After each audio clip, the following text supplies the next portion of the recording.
I leave a widow alone. I'll trek across the land, seeking the jobs for helping hands. If any need a battle to be won, and when I'm given one, I don't rest until it's done. Oh, me, my sword, and my mercenary band.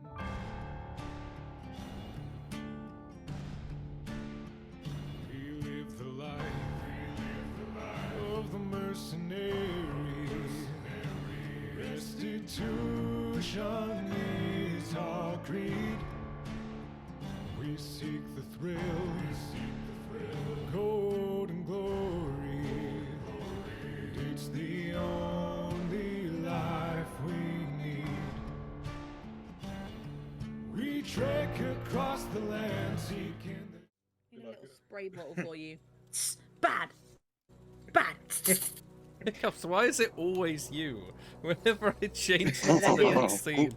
Welcome back to the Stormcaller's Fury, episode 17, which is the town of Ironridge.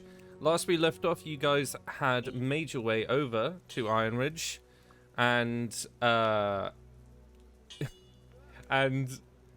basically, you've just discovered that this town is mainly used for mining. Everything's always covered in ash. It's highly infested. Is that the right word? There's a very high presence of brass worm mercenaries from the merchant consortium known as the Brass Worm, who are just hanging about, and they don't seem to get on with the guards and the rest of the townsfolk in Ironridge. There seems to be a little bit of a tension between the two. You made your way to the Umbar Rest, which was a tavern that looked the most welcoming, and upon coming inside discovered that no Brassworm Consortium are allowed in, and the tavern owner Branna has a little bit more of a secret tie to some of the resistance, the smugglers, the rest of the townsfolk, generally just causing mischief for the Brassworm. And that's where we left it off. So you guys would have had your long rest and are waking up in the Umbar Rest the next day. Okay. Coming down for breakfast, you notice that Zephyrael is no longer with you, and she's left a little note that she's gone to go find a decent blacksmith to upgrade some of her armor. And Pipkin has gone off in search of more information regarding her family. So you have whatever you want to go and do and explore in this town. And I'll leave it up to you guys. Before we do that, Seth is gonna, with the others missing, she's just gonna stand there, point straight at Keenan, and say, "Talk now." You in trouble? Oh. No, it's just because we've just been putting it off for so much. We need have. to have this conversation, and I don't know when else we're gonna be able to have it. Should we take a walk and talk? Sure. I don't know how I feel about ears being around when we have this conversation, but sure. We can. Because not a lot of people know what happened. Language that they won't understand. So when we talk about it, it's the present that we got from those holy folks. Okay. Sure. No, we're not actually going to speak a different language. We're using a code. I thought you were going to like speak Elven or something. So did I, but then I was like, does he know? Does our little Dreamwalker friend know Elvish? I actually don't. We're just talking Elvish. No one else speaks Elvish. We'll just speak Elvish. Brilliant. We'll just speak Elvish. The other one that knows Elvish is gone. Some armor. In the meantime, the others are just hearing Elvish and don't understand a word Yeah. they're saying. Steph is just looking at them to make sure they don't understand. She's like, and like glancing back and forth, being like, okay, yeah, they have no idea. They're clueless. Yeah. I'm literally looking at you like, you know, when your Yeah. friend's like too drunk and you try and get them in the cab and you can't understand what they're talking about. Just like, okay, I'm not even gonna bother, and it just goes up and gets a drink at the bar. Steph is just gonna smile at him and say nothing. As Back a in final Elvish. test, Keenan's gonna look directly at Persephone and in Elvish say, "So when are you gonna ditch Kozar for me when we can run off together?" And he's like totally laughing through this, but like it's like Yeah. Steph knows, God, but she's just gonna look at hang the on a others minute. and be like, "Are they gonna?" And he speak I Elvish. just need to check something. She's like staring him down. Like, Keenan, please, roll for a please perception don't. check. Do you notice the dagger around your throat right now? I need a perception check from Keenan. sure. Wait, but Seth would be wanting to know too. She was gonna look at all of them to see. So, could he get advantage on it? Yeah. Thanks for the advantage. That's a 14.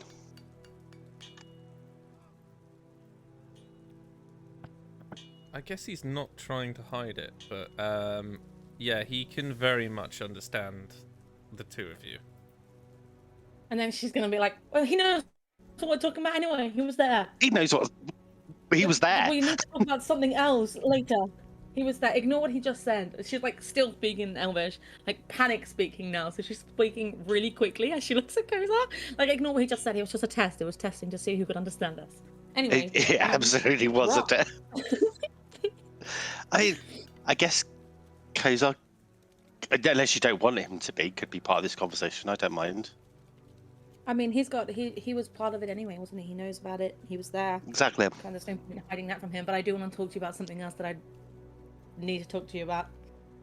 Oh, okay. That's all I know. Something that only you can hear about. But let's talk about this first. Yeah, This whole let's talk rock about this first. thing. Yeah. You It's know a- I give it to you, right? No questions asked.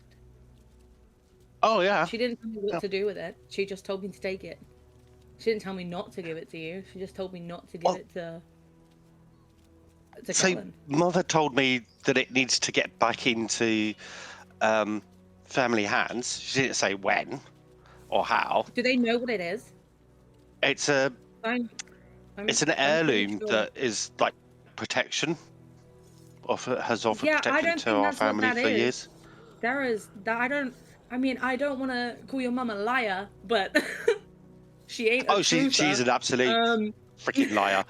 Okay. They never believe a word she says.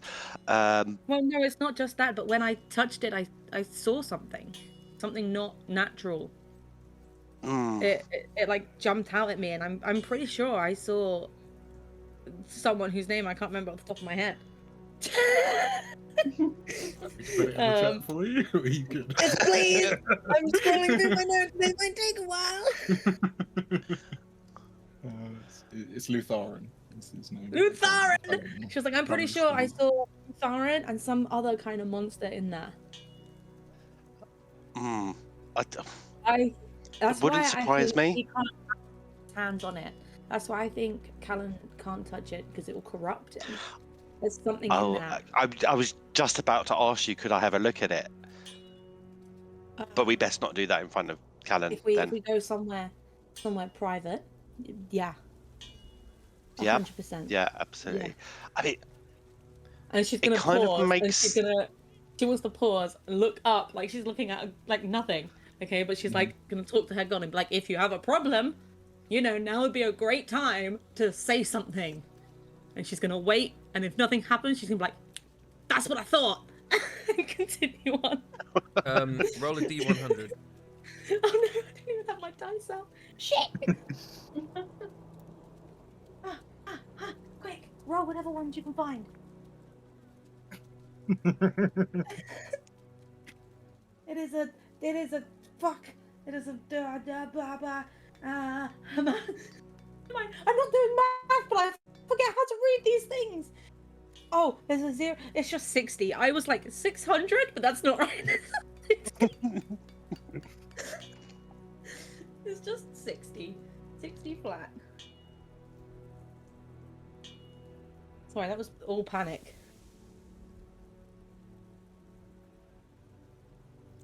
Interesting. Because Seva's like, she's been ignoring me again, so... Does anything happen?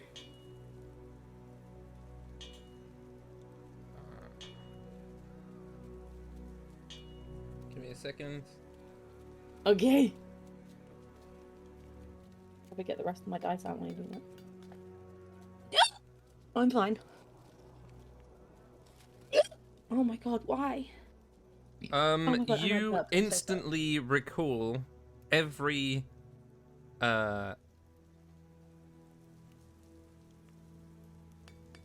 every word of conversation ever spoken to you about the stone. Mhm. The rest of it will have to come up when and if it happens. Hey, good looking. Oh, sorry. Okay. Because I remember her saying like, "Oh, don't tell anyone about this." But I mean, he kind of walked in on me. Clearly did not hide it very well. She's gonna say, she's just gonna continue and be like, "Look, as you know, I told you that she told me not to trust anyone and tell anyone about this, but I kind of didn't have a choice when you caught me with it. So, but also, I don't want to. It's kind of standard. You know, whenever my mother gives me a mission, it's normally the unspoken rule: don't tell anyone about it. Don't. Leslie, you that's know, not me. I don't do get these caught. kind of things. That's not my forte. I'm more of a let's make sure people don't die kind of person, you know? I don't steal things. Yes, the specifics of the Weaver's words were the faithful of Adelia believe it's sacred, and they are wrong. Kalanthar must not touch it. It's not protection. It is a wound.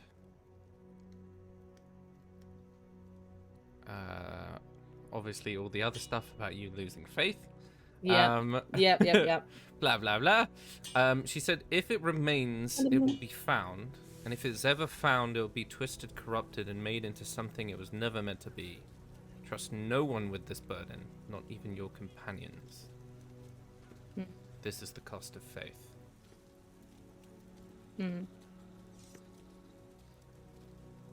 She, as it's all rushing back, before she can even register what she's saying it all out loud, and then she goes, "Trust no one with it." Oh. She's like, oh yeah, no, she told me not to trust anyone because that was the price of faith.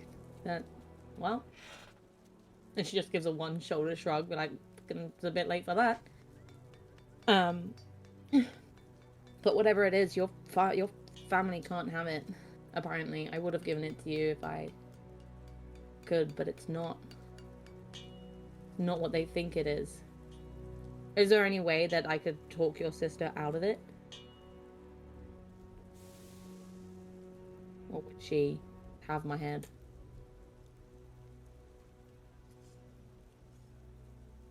Isn't Ellie coming to get it?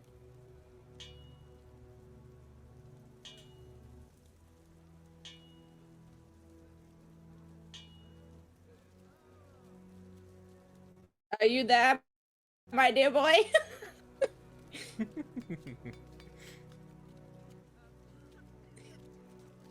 I don't think he's here. I'm Oh, here he's now. muted, Sorry. and I'm speaking to a wall. Not you, buddy. Sorry, I accidentally Cardiff. deafened myself. That's okay. I think Cardiff disappeared for a second, or his setup's messed up. And Jesus Christ, I've been on There mute. he I don't know is. how long I've been on mute for. Okay. So, did you get the part about Keenan and his family being like ruthless and will Nope. kill people to achieve their goal? No. Okay, I'll do that bit again. So, We didn't hear any of that, my dear boy. so that was the main bit. So that's what I'll go through again. Okay. So like you say, like you were distracted because you're normally like the making sure people don't die type. Yeah. But you absolutely shouldn't tell Ellie, because although it's normally me that has to do this, anyone in the family, we're the sort that is do anything to achieve what Mother tells you to, including killing people, Yeah. burning villages down, you name Yes. it. So Yeah. do not tell Ellie that you're not going to give it to us. Is that okay with you though? I don't want this to hurt my relationship with you because you are my It, family. it is likely to cause some difficulties, and I have some ideas around that. I mean, it makes sense to me that it's not exactly happy clappy magics. Yeah. As you know, my particular situation, even with my family, there's some dark magics going on there, and it could be connected to that. Yeah. I would be very interested, and I'm this. I promise you, this is absolutely not a trick. I'd be interested to see if it reacts to me differently to how it reacted to you, or if it reacts to me at all. Me specifically, not my family. When I touched it, it was like I suddenly got this vision of this.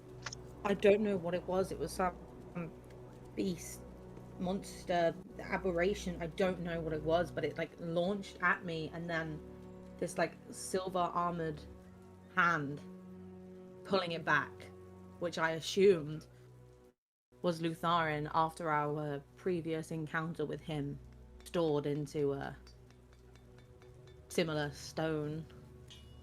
Obviously, it was on a larger scale, but I was actually thinking more the aberration monster thing is probably more affiliated with me than Lutharin it with you. reacts differently to you. I don't know. I'm not linked I to don't know. I'd be Lutharin, but interested I think to. he's in there. I think part of him's in there fighting whatever this is that's in there with him. I think part of me is the thing that he's fighting. Steph's eyes are gonna like soften a little bit. She's gonna reach out and hold his hand, just for like a blink. She's gonna reach out, hold his hand, squeeze it, and then she's gonna let go and look in her bag. She wants to look in her satchel and make sure it's still there, covered, wrapped up in this cloth. Yeah. She's not gonna uncover it or anything. She just wants to look for the cloth, and then she's gonna close her bag and look back at him and say, as long as I'm more than happy for you to look at it, I just can't deliver it to your family with the information that it's like a wound and it will corrupt, and I can't. And this isn't even just because of my god, this is me. I can't put that on your family. I can't let a wound fester on you. I do understand what you're saying. I think you're giving me too much credit in thinking that I'm not already wounded. You've seen the stuff that I do sometimes. It's a different kind of wound. Have you seen my mark? I believe I walked past while you were You weren't at the. with him once. No, with Zephyr once. and I got very confused. So that's about as much as I have seen. When we were I at the believe. baths, you were flirting with Kozar. Everyone saw it then, and I was explained not. it's a. I was sleeping. You were sleeping with Kozar. Okay, yeah, get it. No, I. You see, like her face drops, like when the second you say stuff like the second you bring up Kozar, her whole like demeanor shifts, and her face drops because she feels a little bit more awkward about the subject of it right now. Yeah, for sure, and he will pick up on that definitely. Yes, when we were in the baths, I explained to everybody that I have this, for want of a better word, birthmark. That's I think a you shadow mentioned that's it. attached to me. Yeah. What I think haven't heard you told talk about people it. is sometimes it moves. It's not normal. Steph sort of tilts her head curiously, and then pauses and says, "Well, I mean," and she's gonna look at the stars on her arms and be like, "These move too," because she's just trying Yes, to but make you feel a little bit better. yeah. And he does kind of smile. He's like, "Yeah, but yours are pretty and do good stuff. I think mine may be the opposite. I don't know. That's my working theory at the moment. But we do need to talk about what we do when we meet up with Ellie. I Yeah, have a plan. If you want to hear it, yeah. I think I 'cause need I'll to. need you to. I'll need you to play along and to get Kozar to play along. Sure. If you're listening, half orc boy, right? This is about protecting Persephone. So I wouldn't you worry about that. play game, play ball. My theory is to say that I'm still duping you because it's protected in your hands, but we are gonna bring you to my home, and that will be how we get it returned to the family. Now, of course, See what you mean, I'm not going to follow through on that last part. But I just need to play dumb, which is fine to because I'm play not dumb. very smart. That's fine. I'm a great actress. She Keep it says just very full on unconvincingly. pauses for a long. You're like, what? I don't. Shut up. You don't know me. You are a very good actress. However, Okay, but I mean, I just have to Ellie's play a really good lie detector. But I just have to play dumb, Yes, yeah, you just Right. don't have to react. and that's fine. I can do that. Yeah, and so I don't react you to a know lot of things. when if she's around, I've noticed it's normally when Kozar's walking past with his shirt off, like you're fully distracted. What you're talking about? So yeah, That never happens. just pick. So when Ellie's around, picture Kozar fully naked. Kozar, get I don't naked wanna if do that. necessary. If she's gonna give it away, I'm not gonna do that. I'm not gonna do that. or Can at least I get not into that speak of state my where you're family? fully like, I'll just meditate. yeah, No, yeah, that's meditate. Great, that's a perfect. bit obvious, right? But I mean, I can clock out because I can just start imagining talking to my god and stuff like that, or I'll. Quite often I do it when I'm trying to Yes. connect with nature, and I just kind of zone out and I start thinking about my family and what happens. Yeah. Do So, that. right. In summary, when we're under Ellie, I've completely duped you. You trust me completely, and you know, I mean, if I suggest we're anyway, gonna so- visit my house, you are fully on board with that because we're best buddies. I mean, we are best buddies, And but I you know, can also play into the cards that, like, I mean, your sister doesn't know. She doesn't know that, like, that I'm. yeah, she doesn't know that you know that. Yeah. But I mean, never mind. I was gonna be like, I could play into it, like, oh, it'd be cool to see my other ancestor sort of people, but that's stupid. Because she doesn't know. She doesn't know about that. Yeah. Yeah. Maybe I just, Yeah. it's fine. Play stupid and just be willing. But that's cool. I want to go anyway. So. Yeah, I'm and not I gonna lie. think we can convince Callan to want to go as well, because potentially there might be a piece of Lufaran, or at least knowledge about Lufaran at my estate. I reckon there's going to be a lot We have a library of there. information at your estate. Yeah. Yeah, so that could be why I'm telling Just you given all the type that we're of, no going. offense, the type of people that you are, there's a lot of information. Oh, that's a really good idea. Sorry, Yeah, I mean, exactly. like all So of us, we love research. We love researching about things. right. I'd love to Now learn you're about them starting to see the people. plan. I was, for Keeping everyone my else, mouth shut, but this is hard. we're telling them that we're going to my estate for research purposes. You, Yeah. for all intents and purposes, believe that, and he does like bunny ear quote marks. But actually, Yeah, no, I'm on board. that yeah. So Yeah. and then we come up with a better plan closer to the time. Yeah, gotcha. Okay, I'm on board. Yeah, and then we can just... I mean, it's a temporary... The thing with your sister, it's a temporary fix, but we can... Hopefully by the time we actually go to yours, my god is less angry at me and figures out what I need to do with this thing. So... Yeah. And Too bad, I suppose. there could be a way to keep it safe. There are a few kind of like hidden vaults and things on the estate that would hold it in, protect it. That might be what your god wants. We don't know. So she will just have to have faith in us. Yeah. It's a two-way street, she says while looking up. Or I've just oh my god. Let me formulate this plan. Okay. And actually we might be able to make them both happy. Yes.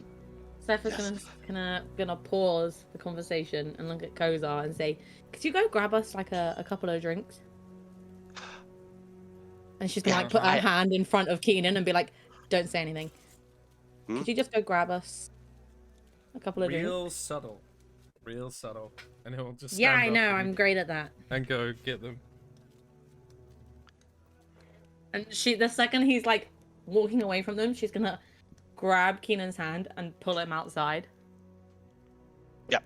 And Keenan is gonna just shout back at the group in common. We'll be right back. Persephone just wants to see me shirtless to check out my mark. That wasn't even what this was. No, I know, but like, let them think that it's whatever. Say that bit as well, or No, you guys don't hear that part. if so, there would be questions.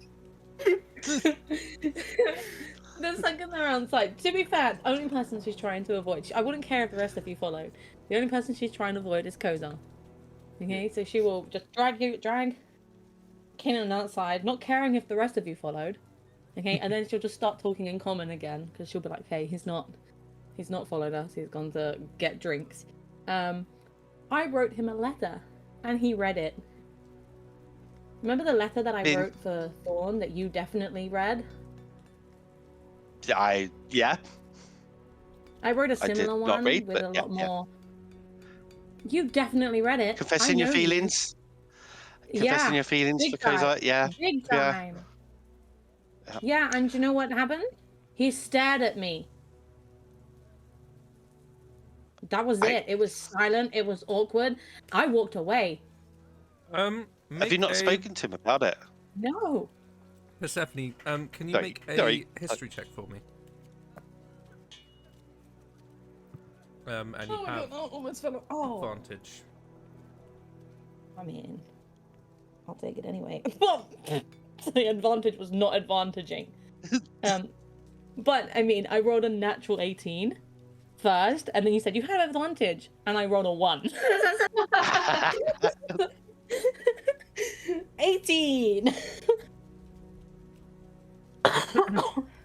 As you're recalling this back, you have another flash, as if the same with the stone, you're reliving moments of things you keep trying to remember. As you're reliving it, can you remake your perception check that you did back then? I don't even know what that was back then. Perception. Dirty 20. There was a soft movement shortly after, in which Kozar was strangely closer to you and then moved away. At the time you didn't see it, but watching this back, you almost get like a bird's eye view. He slips a piece of parchment into your bag.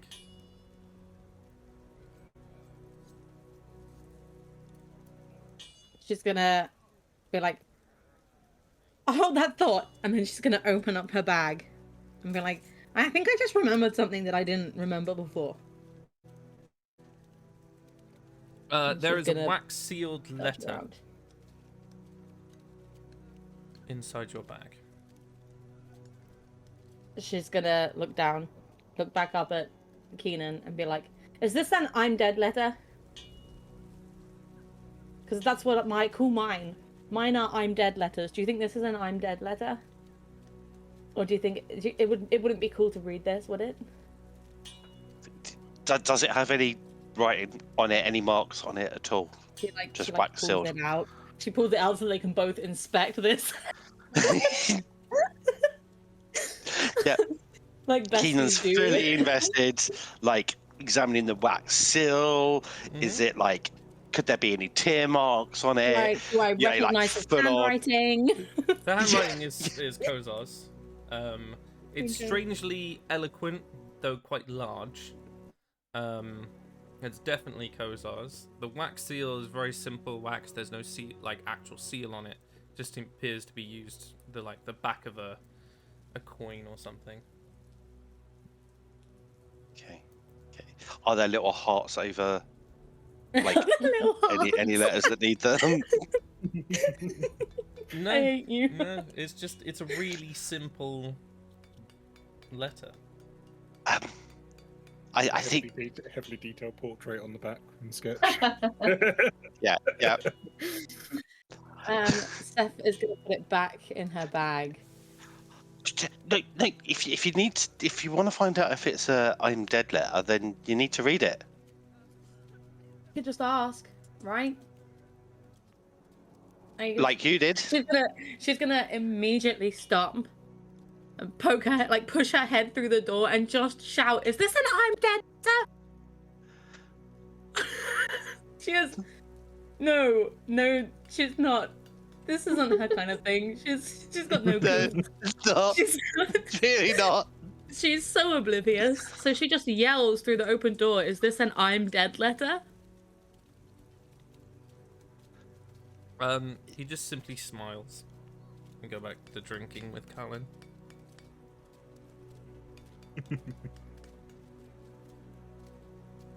I don't know what to do. Yeah. Right, asking that question like that. How you've known Kozar a long time. You've known me a long time now. People lie, particularly in situations where there's people around. You would not have got an honest answer. You read it. She's gonna sink to the floor, leaning up against the wall. So she's sat on the floor. Got down beside her. And she's gonna open it. She's gonna open the letter.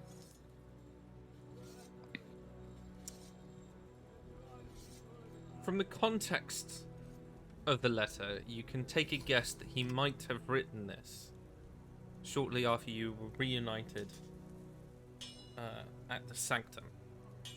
Because the first line is "The nights at sea are quieter now." It then continues on to, in no certain terms, depict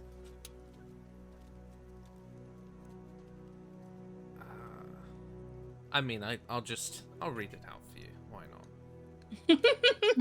Yay!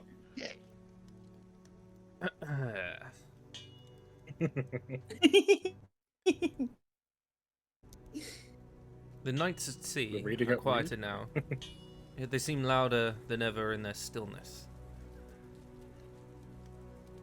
Now that I'm free, I find myself watching the waves.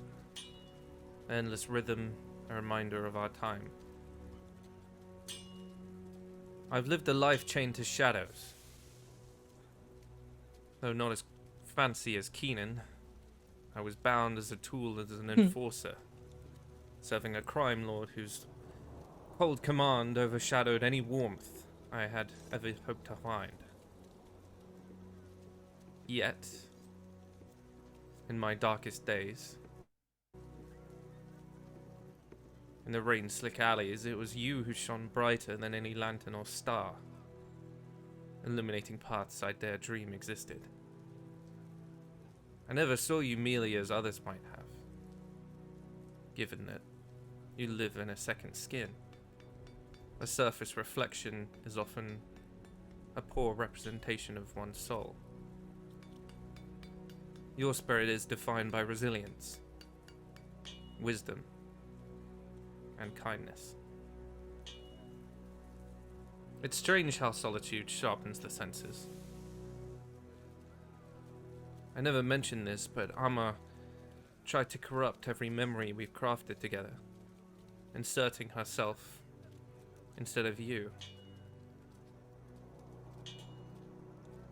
It never worked. I could recall your laughter mingled with rustled leaves. Your courage. Your fear. This world is vast, filled with countless paths and countless faces. Yet my thoughts return again and again to you, more than anything else, as my anchor in this restless world.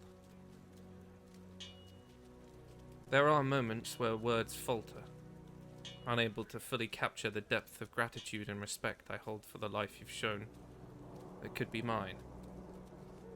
So instead I write of the sea and the sky, of distant horizons that whisper of promise and hope.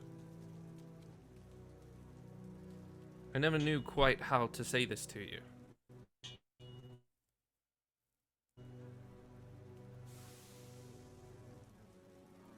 But I was sent to kill you.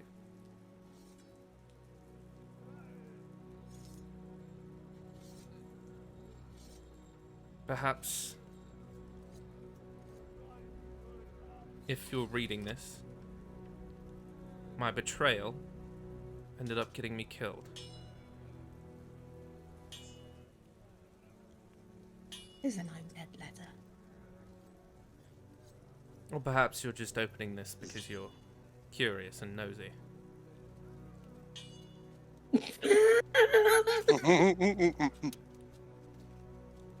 I mean, he's one to talk. Right? I can guarantee you have questions for me, but in truth, I literally would not be able to answer them. Of course, that would take more explanation than what is worth writing in a I'm dead letter. Until then, may the weave forever shield you.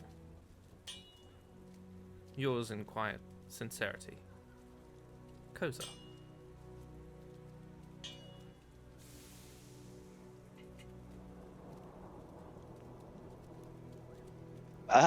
Vampire bitch. She was after your man. That's what that. I don't know if that's what he meant by that. I think it was her way of torturing him. I'm kind of. Love can be torturous Thank you. sometimes. Sorry, I was being flippant, trying to No, that's okay. lighten the mood. He was sent to kill me, and I don't know why. And he said he can't answer my questions, and I don't. Hey, I don't know what to do. You want to make an insight roll for me? Sure. Oh. Wish me luck. Pow! 18. I rolled a 12. His inference that he literally couldn't tell you would probably indicate that there is Yeah, I some sort of figured. compulsion preventing him from being able to Yeah. tell.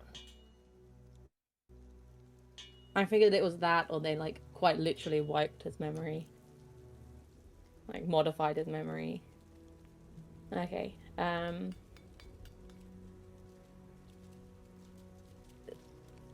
Seth is gonna look at Keenan. And she's gonna say, all of this was. It's beautiful, like the things that he said, but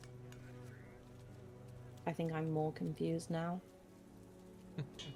And I'm angry because his I'm dead letter was better than my I'm dead letter. so two things. Yeah, it was a very, very sweet letter. Importantly, I know, like, he literally can't tell you, and you know, he's good at his job, and he hasn't done it. He hasn't killed you. Do you think there could be a risk there, like if they re-persuaded him by magical means? I don't think he'd. If Armor couldn't do it when she was trying to corrupt him, then I don't think because they had him for a long time, Keenan. She was trying to corrupt him for a long time, and he resisted. Could you know I will kill him if he tries? She like smiles softly and then like rubs her forehead and says, "I know. I know." Okay, good. Secondly, do you think you could maybe write another "If I Am Dead" letter, and I may help you with it? If it's a competition no, that's silly. between the pair of you. No, it's not a competition. He clearly Everyone's wrote trying to this a one-up long each time other. ago. It's not a competition. Okay, he clearly like wrote this not long after we found each other. We're not discussing like the main thing though, in that he likes you. And I know, like, we were all joking and we all kind of suspected it, but that he likes you. You don't know that. He didn't say that. It's very. You have to understand. heavily She's so inferred. dumb. It's very heavily inferred. Yeah. But Keenan's like looking at you, astounded. He's like, "How can you not see this?" She's gonna be like, I don't want to like assume these things. I don't. Oh my god. You know me. I don't pick up on these kind of things easily. I'm not. Persephone, we've gone past the point of assumption here. This is an outright declaration. Why didn't he kill me? Excellent. He can't tell you.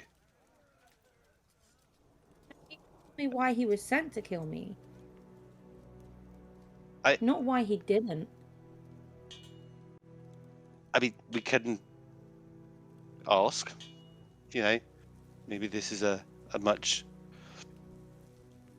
different conversation.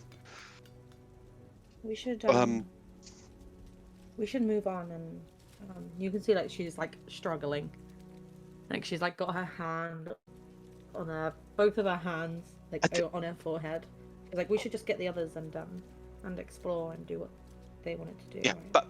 but first, and I understand that you need to somehow believe what he's written in the letter and you know the subtleties of it.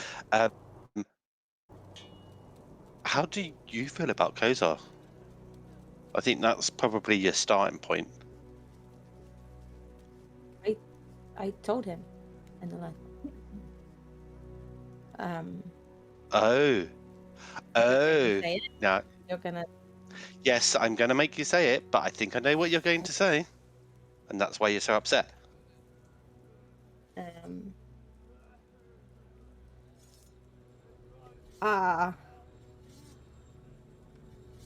Well, I didn't mean to tell him. I wanted him to know after I'd gone, because I didn't want to tell him. But I may have said that I loved him. Okay, so this it makes it very simple. He loves you, you love him. When a half-orc man and a previously elf tiefling lady like each other very, very much. This allegory is getting very long. I need you to not have this conversation with me. Okay? I know. Okay? I get it. Can we please move on and just get the others? And I can't talk about this anymore. By this point, like, the redness on her cheeks is just overwhelming. Like, the stars on her cheeks are even starting to tinge and burn red. She suddenly is the same color as Nim. Yeah, 100%. Like, even, like, the tips of her ears are, like, tinging red, too. She's like, we need to just... I can't believe I just told you that I told him. But we need to just... We can absolutely move on. And I know you're going to need to process, because that's who you are. But in simplified thing for you, Persephone, he loves you and has told you that he loves you. You love him, and you have told him that you love him. Okay, that start there. Now let's get the others and go explore. Okay, and she's gonna like fold the letter back up and pop it in her bag before they stand up, and then she's gonna brush herself down and turn to him and say, "Do I have any mud on my butt? Like, do I turn around? Turn and around. she like turns so that he can see, and she's I like need... wagging her. She's trying to like dust it off with her tail. Keenan like playfully slaps the tail away and then like brushes off her butt, whether there's dirt or not. Just to test if Kozar's around. She's just gonna assume that there is. And then she'll open the doors and go inside. And she'll probably go straight to Callan. Or if Nim is separate from Callan and Kozar, she'll go to Nim. That's up to Nim. So where is Nim? I have no idea where Nim is. Where are you? Sorry, I'm talking on mute. I'm literally talking on mute. It's okay. Yeah, I was gonna say like Nim. Literally, I feel like she would have like come down like a bit later than everyone else and just kind of been like, "What's going on?" Just kind of sat somewhere. Where is everybody? Like, what's happening? Ninja So, yeah, got woken up by that. Is this a dead letter? That was your wake up call. Yeah, I mean, probably, not gonna lie. Like... what a wake up call. In that case, she'll go straight to Nim. She won't even be able to look Kozar in the eye. She won't look at him. She'll just walk straight to Nim. You don't want to go straight to Kozar. Is there anything that you wanted to do here, Nim? Anything you wanted to explore? I don't know really. Like, I've already upgraded my armor. I'm just kind of along for the ride a little bit, I guess. Like, I want to see what Callan's gonna come up with all of his like. You can see she winces a little bit, and then she goes, "Sure, let's go over and talk to them." And she walks over and she deliberately stands as far away from Kozar as possible. Like, right next to, probably between Callan and Nim. That's probably where she'll end up. But Nim is completely oblivious. She's just like... Yep, no, everyone, I think everyone would be except for Kozar, Keenan, and Seth. I think the rest of you would be. Yeah. She's gonna then say to Callan, "Oh, Nim wanted to know what you were gonna get up to in this. If there's anything you wanted to do in the town." Well, we're on the outskirts of the mine, so it might be a good opportunity to gather some ores and other bits for alloys and other things. 'Cause we don't Be heading really to the want to do capital later. anything. We don't really want to do anything without. Oh my goodness! Excuse me. Without Pip. So sorry. I hiccuped and then burped, and it was horrible.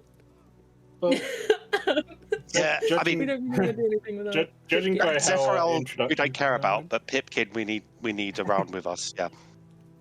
Yeah. So, with our introduction to the town, Mhm. it looks like there's a bit of trouble brewing. So we could do a bit of recon whilst we do some shopping. Just keep it low key. Yeah. Yeah. Sure. And if there isn't trouble brewing, maybe we can brew some trouble. Oh, Let's not do that. I was thinking that, Keenan, but last time I did that, I got moaned at, so I'm going to try and keep it low key. Was it by me? Was it by me? Maybe. It was probably by Maybe. me, right?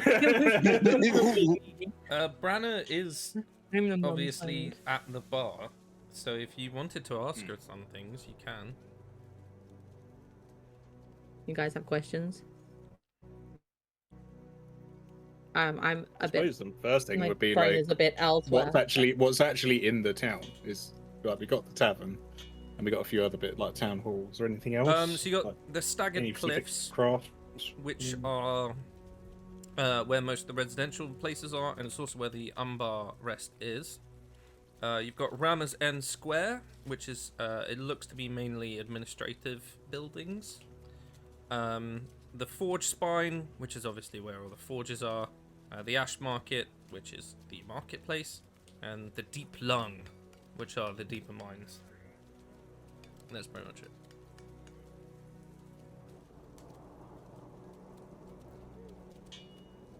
But all of that you only know because that's what you Anything saw when you were fancy? coming in.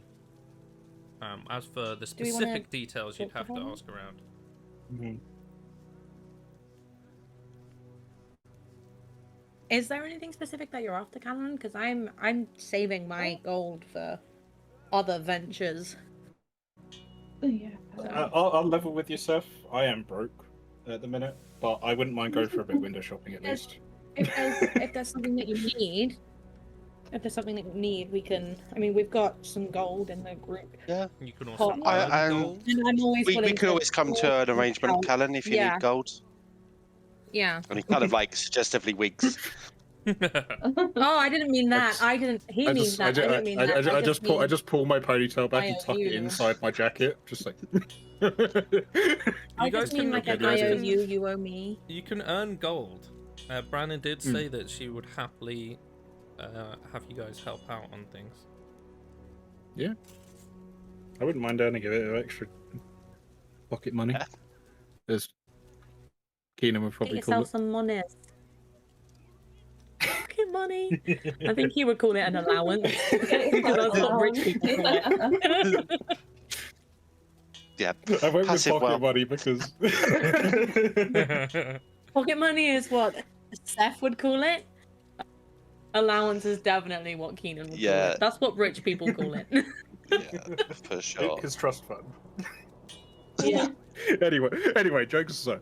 I'm down to do some odd jobs around, especially if it's not going to be Well, helping out maybe we find out. Maybe we brass find lot. out what you need first.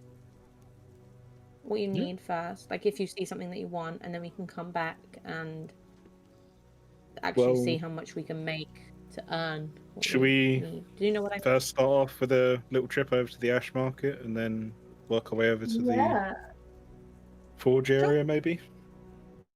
I'm down for window Sure. Yeah. I'm okay I to do always have a good anything. job. Keenan could just busk us I for don't think walking I've around, ever really technically. been shopping. I think I've been shopping once with you, Nim. And that was Yeah. it. And that was like You got right at some the start of the spokes, wasn't it? campaign. Well, I've we not tried been to go shopping for ointments and things, Mhm. but you got us all put in jail. Yeah. Well, hey now. Let's not do that. She attacked me first. And actually, I'll have you know that you were the one that wound her up. You were the one that was like, actually, we know you're lying. I wasn't. I don't think wasn't- anyone made a good decision that day. No. I have no idea what you're talking about. Yeah, you're right. No, When, you're wrong. when I tell You're that wrong. story, you said slapped her you in the were a good face liar. and it all kicked You off. said you were a good liar. This is terrible. You're a terrible liar. Let's just go. And like she like storms out. Like, playfully, she's not serious. She like playfully like stomping her feet and her arms, swinging, stomps out of the room. Keenan is going to turn to Kozar and go, women, and follow her out. How dare you? Fucking rude.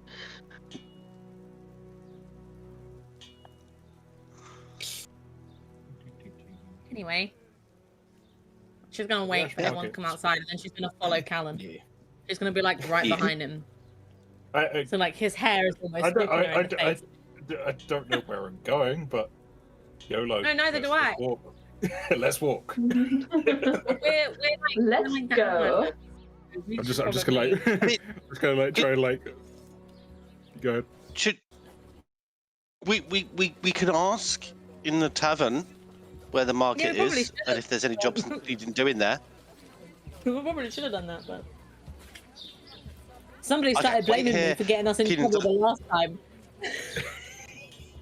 Keenan does a quick 180 and like does a over dramatic impression of Steph storming off back into the tavern. Steph is gonna look at Nim and like, go, stop. "Ah, men." Flouncing hair. Yeah. Yeah. Bran is behind and the bar. And he's gonna approach Branna and say, "So, the motley crew. I think we're gonna head for the market. Do you need anything done at the market? Anything picking up, blowing up, killing? Any jobs?" Excellent question.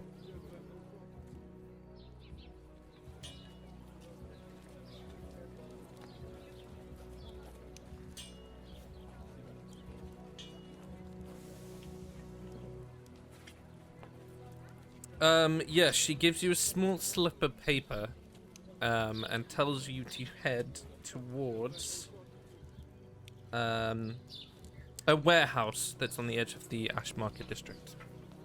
She says that this could be a delivery, not to ask questions, and to keep it out of the worm's eyes.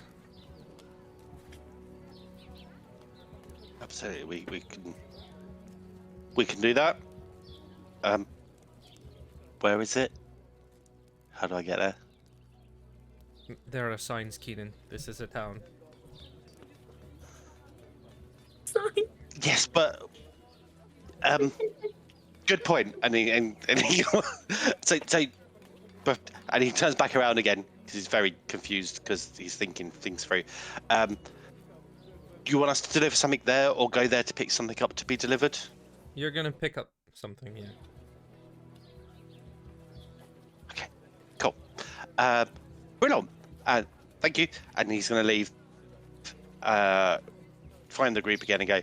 So we're going to the market district, and there's a warehouse for a job for us.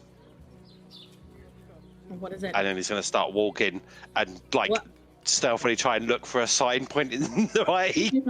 Yeah, there's a big sign that says Ash Market, and then it points down down a long road. Bows. I figured it would be. Yeah. I need to go back. Yeah, the Ash Market is essentially, it runs around the forge spine, so around the middle sort of forge chimney area where it dives deeper into the quarry. Obviously earned its name because it's constantly covered in black dust. The traders do make an attempt to sweep it out each morning. Don't know why. They're just constantly trying that. The market is now divided between the quote-unquote licensed vendors approved by the Brass Worm Consortium. You can see each of those are very clear because they are the cleanest, and they have a big sign with the Brass Worm on it on the corner of whatever their sign might be. So it's split along the spine walk of which are Old Market side and which is Licensed Market side. The warehouse you need to go to is on the far end of the Old Market side, but obviously you can explore about wherever you want to go.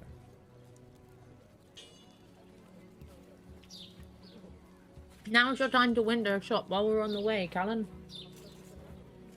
Sure. I'll keep an eye out for like any ones that maybe have like some unrefined silver, like ore, or maybe some like odd bits that might be useful for tinker stuff. Yeah, I Every time you think say tinker, it makes me chuckle. I don't know why. I need to tinker. That's why it makes me chuckle. There you go.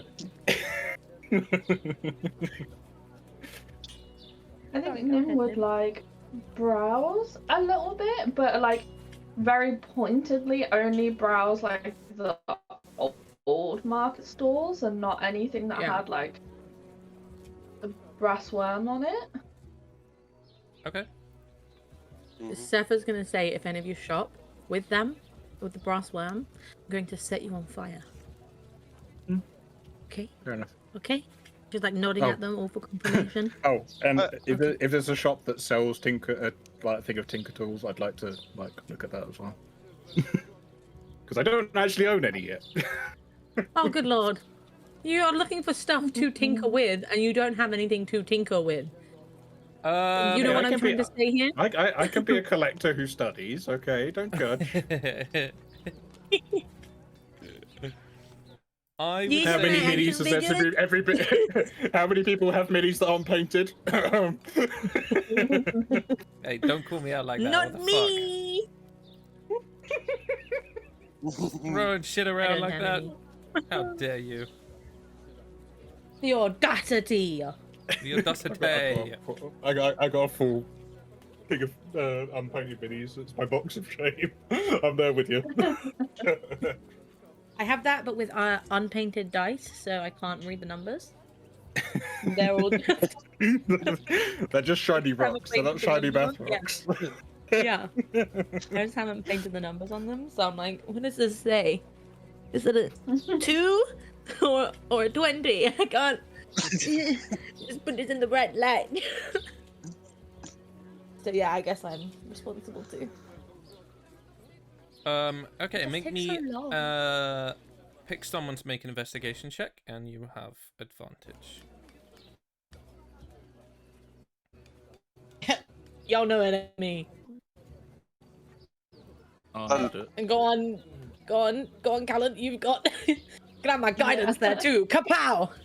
Slap on the butt from the tail with some guidance. 17, what's guidance? Plus D4. That'd be an 18. Yeah. You obviously you guys are choosing the Old Market side, which is very dusty. It's loud. It's crowded. It smells like coal and pickled onions.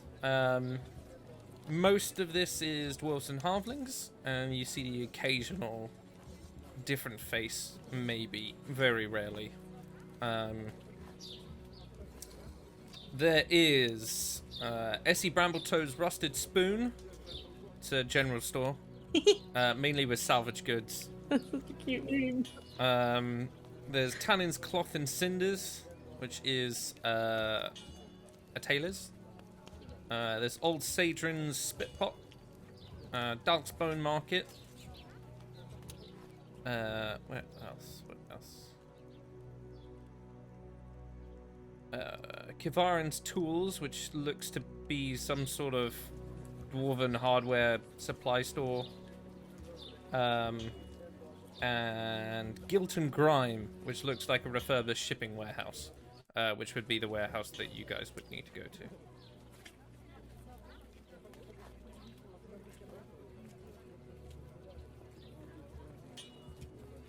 guess I'll Because make- you rolled so well, you also do know the shops on the worm license side because you had to walk through it first. There is the Gilded Goods Ledger Post, which appears to be a courier registry, like a post office. There's Hearthrun Provisions, Paradox Iron and Trade, and a bunch of other shops that you decide not to go to. So I'm just gonna, after what Persephone said, I'm just gonna go, would you be mad if I went to the post office? Post office. What's Well, what's the post office? Grew up in a cave. Okay, okay. So you know how you said you didn't want us to go to brass worm places? There's a place that receives letters that is owned by them, but I'd really like to check my mail if that's But you're okay. not like, oh, that's different. That's different. You're not buying anything. I guess I have to give them coin to check, right? So it counts. Just want to check. I don't want to get slapped for no reason, okay? I'm just checking. Seth immediately snapped Calendar, in whilst you're over there, there is also Vinton Coil, which appear to be uniforms and outfitters. They look to be custom-fitted mining leathers, flame-retardant jackets, stylized security armor. There's threefold weight metal and salvage. So there's a lot of broken tools, strip mine carts, ore, brass fittings, iron locks. Scroll Mark Exchange, which appears to be a licensed arcane record repository. God, I hate reading my own writing because I just go off on one. That's an academic storefront with appears to be ledgers, bound books, scrolls of parchment. Some of them kept under glass domes. There is the Braised Horn, food, drink, discretion is advised, and there's also a sign that says "Fuck Umbar Rest," which appears to be where most of the worm are drinking. The Gilded Hollow, gifts for the upper rank, which appears to be a boutique selling luxury accessories, a lot of obsidian-studded jewelry, and then obviously if you were to keep going past the post office, you would see a lot more.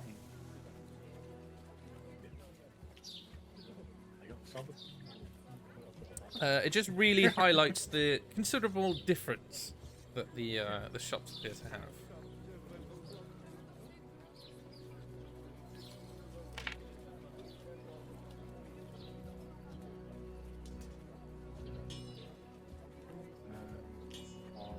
Is the tools one on the way to the post office bit, or is it the other way around? They kind of line the streets. I'd say the post office is probably more central, so it'd be in amongst them. Okay. Yeah, I'll wander over there first and just sort of check to see if I've had any responses on the letters I sent, and if not, then I'll wander back to the others and make way to the tool bit Yes. after. Remind me So what the others the decide remaining to letters are. You still have are? That's a question. 2 seconds. It's been Because a I while. actually don't remember, so I have to check my notes.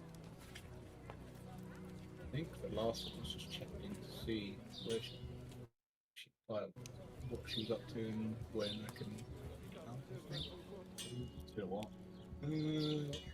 Help if I actually kept it as my folder. That would be great.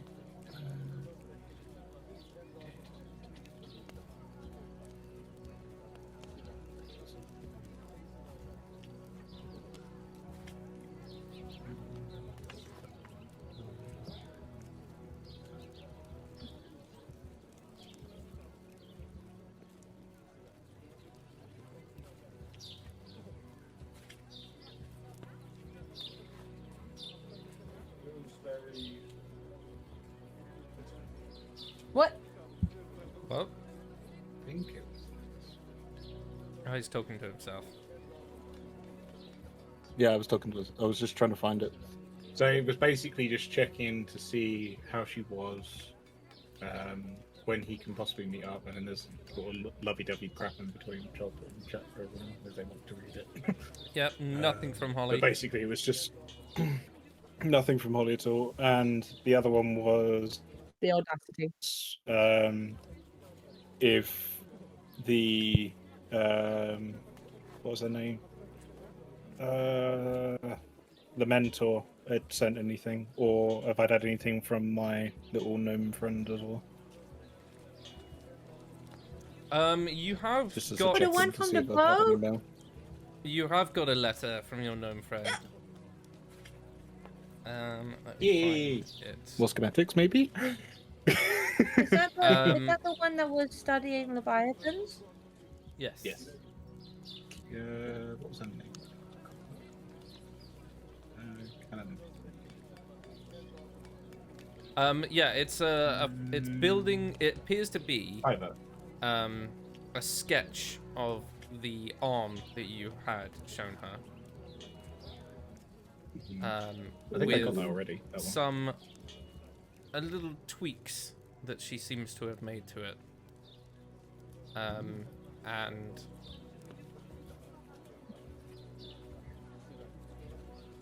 what else would she have sent you? When you hear more back from your known friend than you do your partner. Your That's girlfriend. fine. What else would she have sent you? Right. It's just mainly they both talking start about with where G. she is. She's still following the Leviathans. A little bit more detailing into the research that they've been doing. She said that her benefactors are really pleased, and that's about it.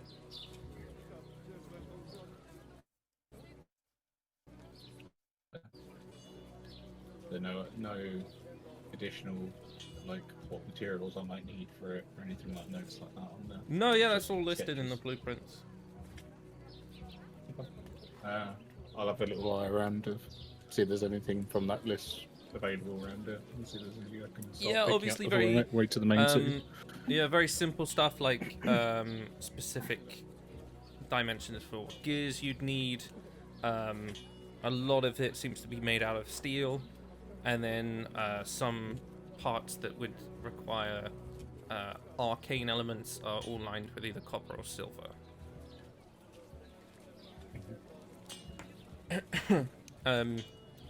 Being that you're just a tinkerer at the moment, you would need someone with a better mind to have a look over some of this. Yeah. I'm just a baby artificer. You're just a baby. Literally. But yeah, no, nothing from Holly. Okay, no worries. I'll Because she's dead. take the one from time. I'm just waiting for her to become like a BBG of my arc or something. I'm gonna turn her up and she's gonna be a vampire or something. Oh, anyway. I completely forgot. You do have another letter. It is Oh, from. What is it? What the fuck is his name? It's from Barabbas. Oh, yay! that the It druid? tells you that he heard word that you were back on the mortal plane. He would love to see you, but at the moment he's very busy helping the druids of the Spirewood. It appears that there are mentions of the Order of the Drowmere being more present alongside Varanorian guardians, which appear to be working together to help close the different hell portals that had opened. Peace seems to have returned to the Spirewood for the time being, but he would encourage you to stop by sometime soon.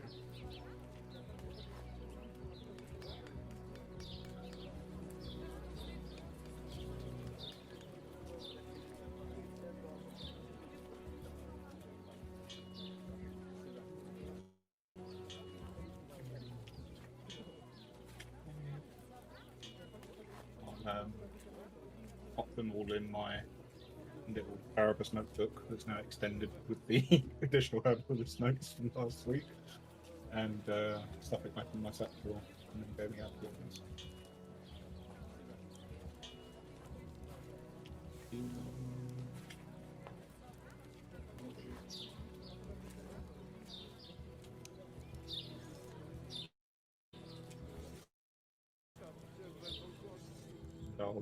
first go up to Seth and just say, "Had a word from my Hello. druid friend.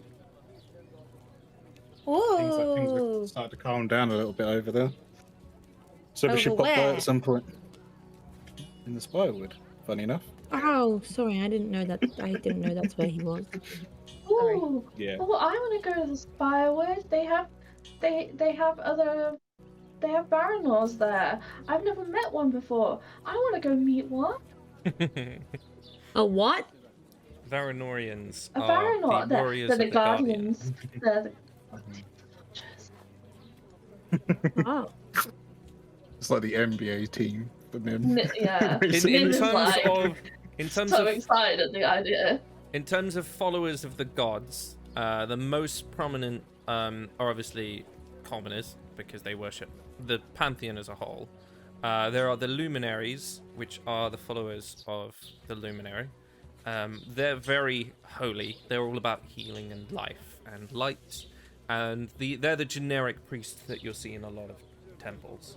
The followers of the Weaver are obviously very mysterious and keep to themselves quite a lot. The followers of Zephyrix are normally druids, and any follower aspect of nature, so a lot of Genasi, and obviously Zephyrel as well, but she isn't here.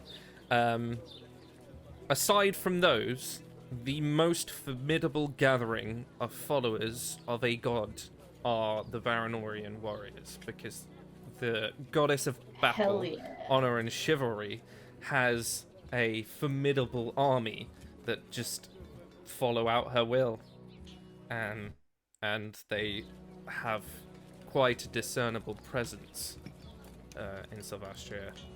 And at the moment they are apparently teaming up with an equally formidable army to fight some devils down south. So it's you're missing out on like an Avengers Endgame sort of style fight down there.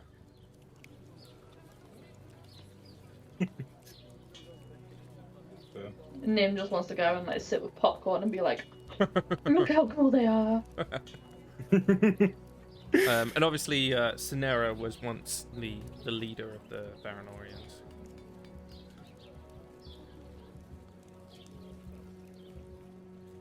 I see why you're such a big fan.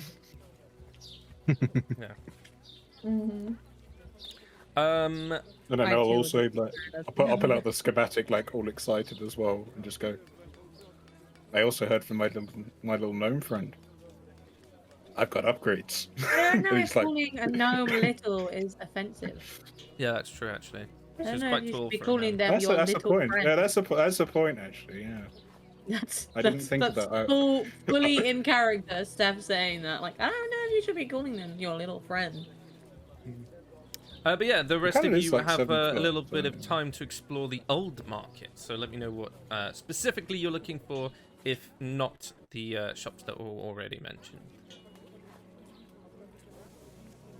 I'm not particularly looking for anything. I'm just browsing with everyone else. Yeah, Nim is more like window shopping and browsing and just trying to like show support for the old market town. Like she might pick up a couple of trinkets if there's like cute things that she's like could basically like little things that she can show support saying with, but that. she's not like making any big purchases. Yeah, I think as Seth sees her doing that, Seth will sort of look if there are any like jewellery stands on that side of the market. It doesn't appear so. I would say because you guys rolled so highly, the further you go in, you can see a what appears to be like a food stand, salvage repairs and invention workshop, a stitch stand, which is again another tailor's.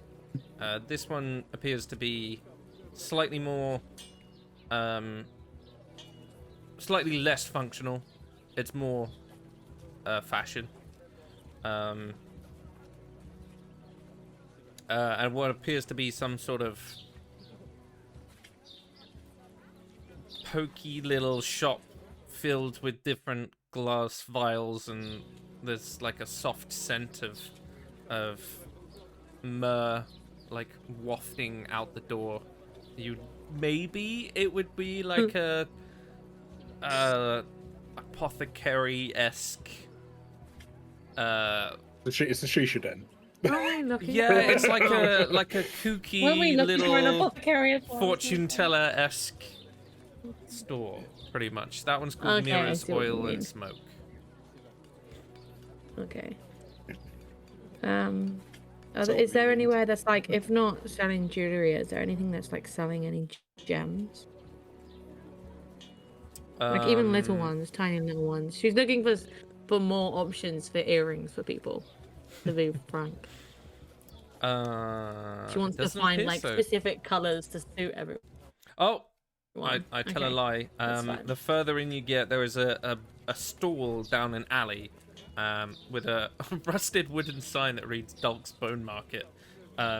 It's mainly farming blades, jewelry, charms, all made of different types of bone. She looks at everyone and says, "Does anyone want a bone earring?" No? No takers? Could be cool. Guess not then. You'd like one? And she's gonna go over and buy a pair of bone earrings. Yeah, I mean, you can describe what they And look she's like. You can't have them yet though, I need to make them magical. They'll cost 1 gold for I'll both. draw them at another time. But yeah, That's fine. you do notice that not all the bones are animal bones, which slightly puts you off, but yeah. Oh god. So they've got a knuckle. It's like one of the studs. That's fine. Anyway. I'll do a little doodle of them at some point and send them over. So I have absolutely no clue what I want them to look like right now. But yes, you've got S.E. Brambletoe's Rusted Spoon, Tannen's Cloth and Cinders, Old Sadrin Spit Pot. What else? Harkle and Sons, which is the salvage and repairs. Yeah, that's Harkle and Sons.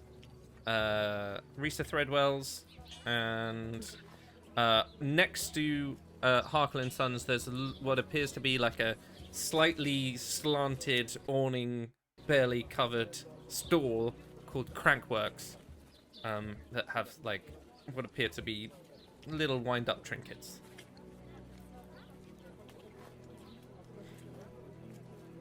Ooh, okay. I want to go to Harkle and Sons and then the little wind-up trinkets place. Yeah, Harkle and Sons looks like a very messy workshop. There's benches everywhere. The sign is very handwritten. It appears to be painted in some sort of like bluish tinged, very large handwriting.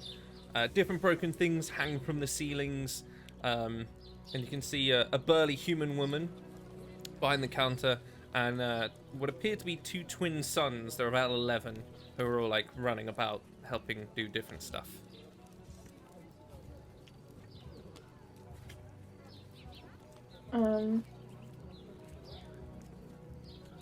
Yeah, Nim's just gonna kind of go in and start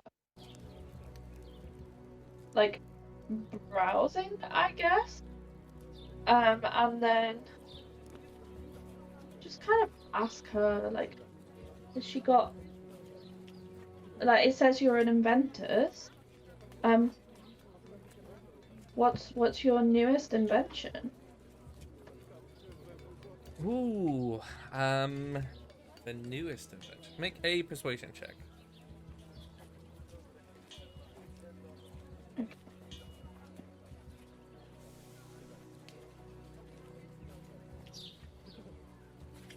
Oh, for fuck's sake, that's a 6. I can't be divulging +4, things like by that the to way. you, but you are free to have a little browse. She takes a moment to shout at one of her sons, who sort of like frighteningly throws something and drops another thing. What it appears to be a lot of adventuring gear that has been tinkered with a little bit. You see a lot of what appeared to be previously worm branded equipment that has now been altered, borrowed, if you will, changed a little. So there's like lanterns made from old helmets and some of their crossbows. There's climbing harness kits, a reinforced miner's shield, a cave breather's mask, and a bunch of other weird and wonderful looking things that it's just basically adjusting anything they can get their hands on, pretty much. So if you want to roll an investigation check. How much? Ooh, definitely. I'm not very good at them, but we'll try. 14.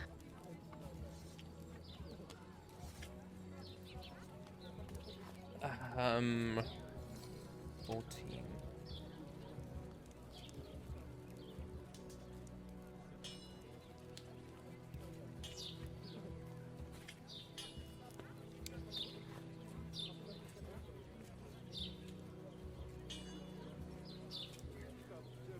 Remind me what weapons you can use. That's a good question. Martial weapons and simple weapons. You find something known as a name I haven't come up with. Oh, great. I just wrote insert name. Dumbass. Love it. Mole Man's Fury is a pickaxe that digs quicker. You find something called the Falcon Whip. It appears to be a retractable chain whip grappler, repurposed from an old ore hauling rig. It's got a harpoon tip rigged with spiked teeth, mounted onto what appears to be a chain-like whip. Ooh, that sounds very cool. Nim looks over to the woman and 58 gold.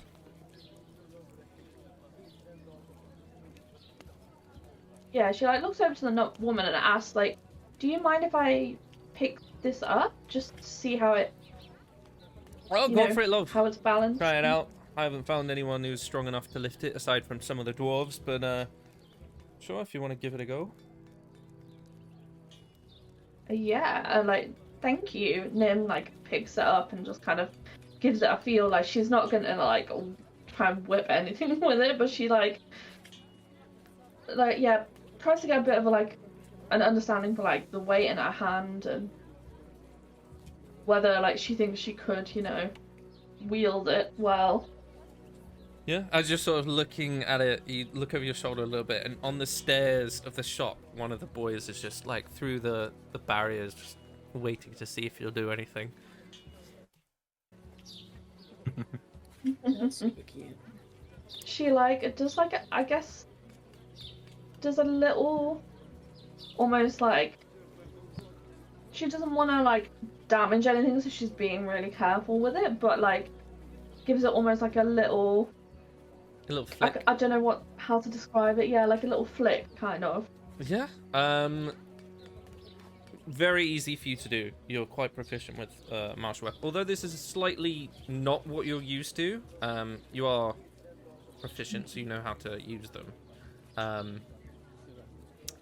Yeah, it sort of coils back and then gives a deft snap, and you see the harpoon head drags along the floor, and there's a little spark as it hits the stone.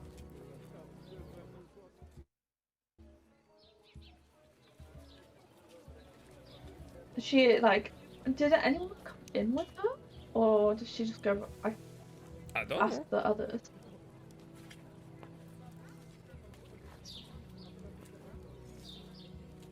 What? What's happening?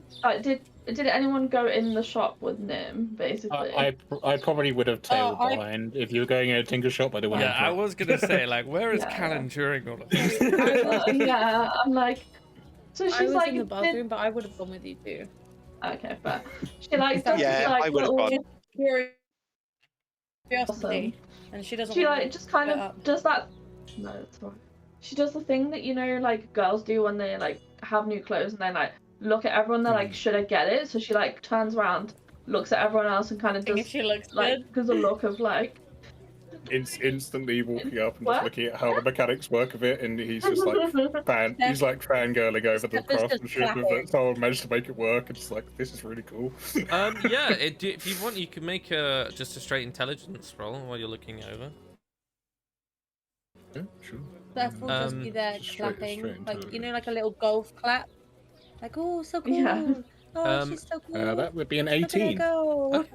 Okay. Ebra sort of claps in as well alongside your entourage. Persephone. She's like, yeah, my son Dex, he Amazing. built that before he he hasn't come back yet, but he built it as a prototype for a climbing aid. Some of the worm engineers said it was too reckless. There was that one tiefling who says she might come and buy it, but I haven't seen her lately, so Buy it right now. Nim, don't Callum, let her get. it I mean, this appears is. I mean, that nothing.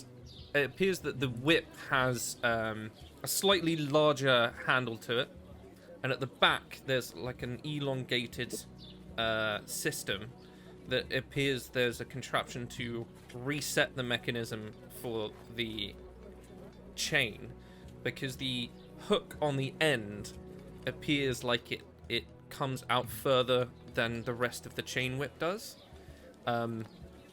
Above table mechanically, as an action, you can target a creature or an object within 30 feet. You'd make your normal attack roll. It has to be a ranged attack, so you have to be slightly further away from them. But on a hit, you make a contested strength check. You can pull them 10 feet towards you, and they are grappled. It's a standard whip. Other than that, so it's 1d4. I think it's 1d4. I can't remember. I have to look. And obviously, it has reach on it. It would require a bonus action to then reset the mechanism after you use the grapple. Every time you after everyone.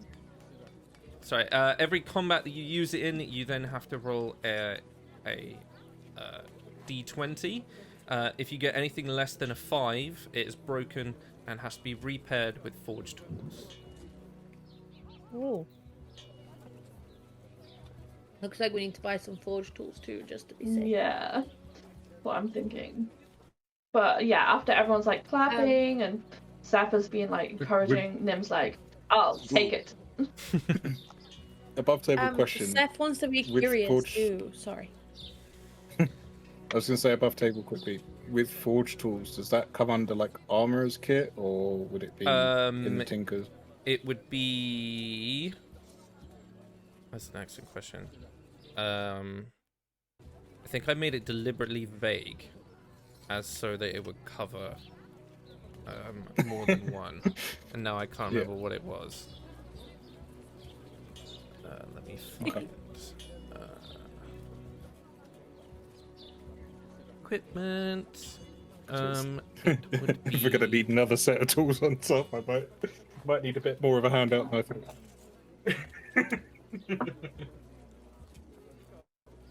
It'd be Smith's tools. Smith's tools. Smith's tools, yeah, because it's not armor; it's a weapon. Okay. Yeah, carry on. With like Nim obviously going through with the purchase and everything. Seth wants to say, you said your son went somewhere and hasn't come back? Oh Where- yeah, where well did he go? he works the mines, doesn't he? And they had that accident up at Collapse Point 9. Well, we're new in town, so we haven't heard about it. What happened? Oh well, you earn a lot more money if you work for the Worm, so they've been alongside their workforce. They've been hiring some of the locals to help out map out the mines, and Point 0.9 collapsed the other day. I don't know what they were looking for, but it's pretty far down into the earth. So they're just working on getting them out.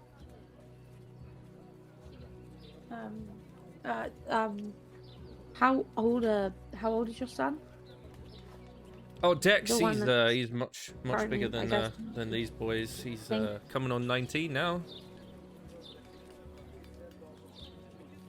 19, and he's in the mines. Sorry, our people age differently, so to me that seems very young. Okay. Nim is going to, not Nim, Seth is going to take an extra like 5 gold and just put it into Nim's payment. Just some extra money for them. You see, she gives you a soft wink. And she just sort of shrugs it off and says, "I've got a brother who went missing too." And she'll shrug it off and then look at the little boy, the one that was peeking through the things, and she'll give them a little wave. And she'll deliberately make her stars on her skin start to shimmer and glitter and twinkle. While she's then doing that, wink can at you make them a perception away. check?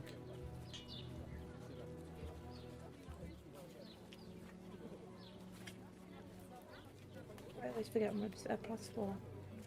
19.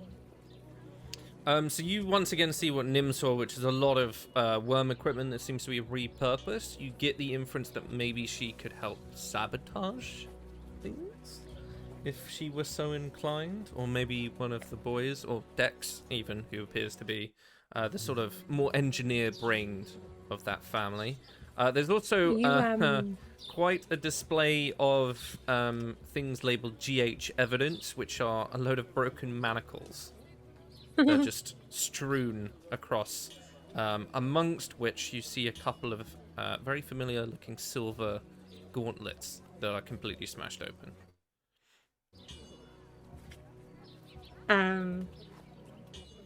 Seth will look at those gauntlets and the manacles and say,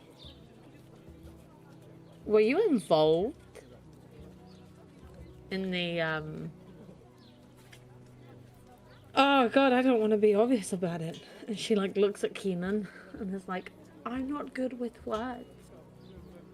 Now look, And then she I don't points know at the- what sorts of at the thing. people you might be aligned with, but hypothetically, if I were, I would be able to tell you that me and Dex may or may not have found these. And she's winks at you and sort of touches her nose. Seth is gonna lean forward. You know, how people do it on bars. She's gonna lean forward a bit and say, a little bit quieter. "We're no friend of the worm. They rot the land when it's them who should be the ones rotting." And she I like you. smiles. Now, can I get you anything else? Or any questions? Or... I don't I'd like to- suppose so. I'd just like to know how you got those off, but we can find that out another day. Yes, I'll be well, back, and she, sorry points. to burst your bubble, but hypothetically, if we had a hand in it, they were not attached to a living person when we did that. See, do people buy these from you? These What were the gauntlets? Mm-hmm. I repair maybe 1 a week to keep the worm from shutting down the stall, but We have a smart boy, and she points with her thumb at Callum. Do you think maybe he could take a look at them, see how they work? I mean, these ones are disenchanted, so you'd have to find one that would still be sort of That active. work. Yeah. Gotcha. But like I said, if if Dex isn't dead, God's rest his soul, I'm sure he could walk you through it. We can, I know at some point we are planning on going to the mines. We can always have a look for him. I mean, I'd happily, but I can't speak for everyone else. definitely. Oh. I definitely want to meet the brain behind this contraption. I think we get on quite well. And I think You haven't made any. it's not a we could. I think we will. I made will. some cool arrows. Okay, I'm just starting. Given that you've only been at this for like maybe 3 or 4 weeks, it's a good start. I'll follow on with if there's anything we can do to help in the meantime. Obviously, when we go to the mines, we'll try and find out what's happened with Dex and see if we can help him out in any way. I don't suppose you've got any tools, like tinker tools, because I'm kind of new at this and I haven't had a chance to actually get any proper tools yet. I've had to kind of improvise. So we do more like practical modifications. If you want to speak to fucking Rorik next door, I'm sure he can give you a hand. You hear like the odd like little bang off as she mentions his name.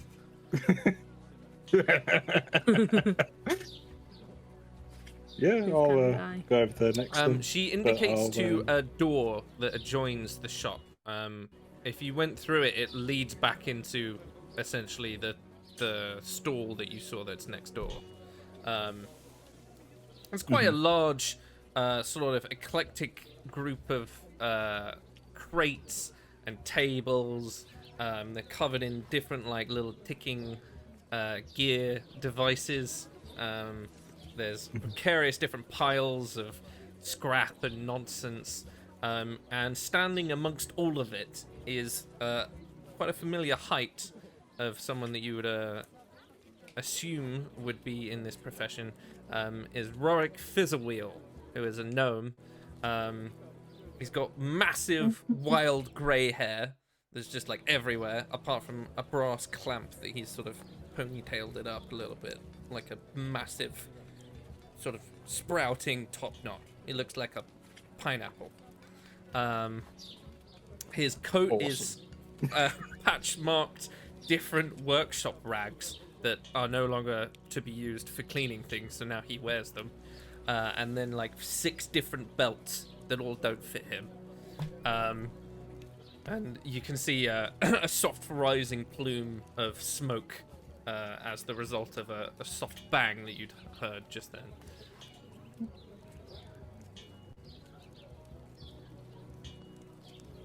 I guess you're Rorik then. As he wanders through the door. Yep, that's me. How can I help you? I'm kind of new to this whole tinker thing, and I was wondering if you had the tools, because I've kind of just been improvising by smacking it with the butt of my sword at the minute, and I've only made some like cool arrows. That's kind of all I've done, and I was wondering if you had anything that might help. What kind of arrows? Oh, I infused one with holy water and fired out a vampire. That was kind of cool. What else did I strapped a vial of alchemist fire. That was kind of fun. What else? I imbued. You shot one that made noise at someone we were hiding from. Yeah, that's not really tinkering though. That's more magic-y. He's just trying to think of like invention ones he's done, and that's kind of it. Like for example, like and then he's just gonna rifles through the message one. He rifles through some stuff and he brings out this little tin beetle. You see this book? Oh, right? This is homunculus. I made this, and it can carry a note up to 300 feet, and once it's done with the note, it explodes. Yeah. Oh, that's cool. Yeah. That's really cool. And then he like brings out another one. It's like this weird, like odd, constructed cube with different gears on it. And then like presses something on the top, and you just hear what appears to be like someone mining. It's just like clanging of metal on stone, and it's quite loud. And he's like puts his hands over his ears, and he's like, "This one, I think could be used for distractions, but I haven't figured out the volume yet." So, and then just like switches it off again. He's got a variety of other just random shit, but you can buy Tinker's tools. Make me a persuasion whilst you're sort of displaying your own talents. Persuasion. Right. Let's see how I do. Oh, that isn't. Oh no! It's an 18. Whew. That was close. That was very nearly a 2 on my screen. You can buy some Tinker's tools for a discounted price.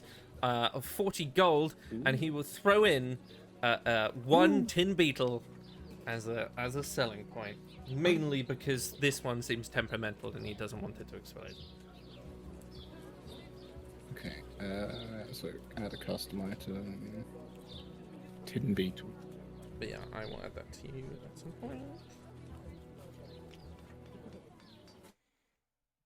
Okay, and I'll pull out my notes, like and sketches of like the hand crossbow design that I've been working on with Tyvor, like in over on letters and stuff, and just go, this is what we've been working on at the minute. I've been wanting to do it for so long. Like, do you want to take a look? Of course I do. And then takes the blueprints, begins looking over them. And he's just gonna like full on fanboy and just like be like nerding out all the time. So if anyone wants to interrupt him, just interrupt him. You can see he makes a couple of different notes on the blueprints. They are suggestions for different materials you could use. He also gives you a load of copper wire that he has lying around that you can use for your arm.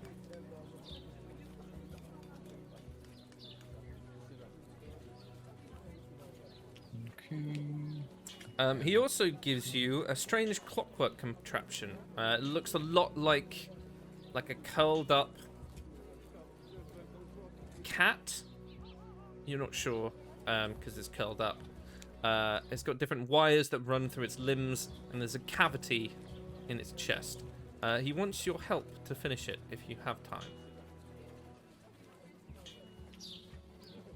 Yeah, I'm more than happy to, whenever I've got a moment. So I'll. I think we've got something to do with the group later, but depending on how long you need me for, I'm more than happy. Oh to no, help. take it. You go off on your adventures. I'll be, and then as he goes to finish the sentence, you hear like a soft bang, and he's like, ah, fuck.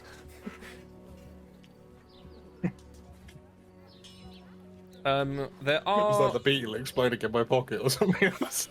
No, it's just one of his many inventions.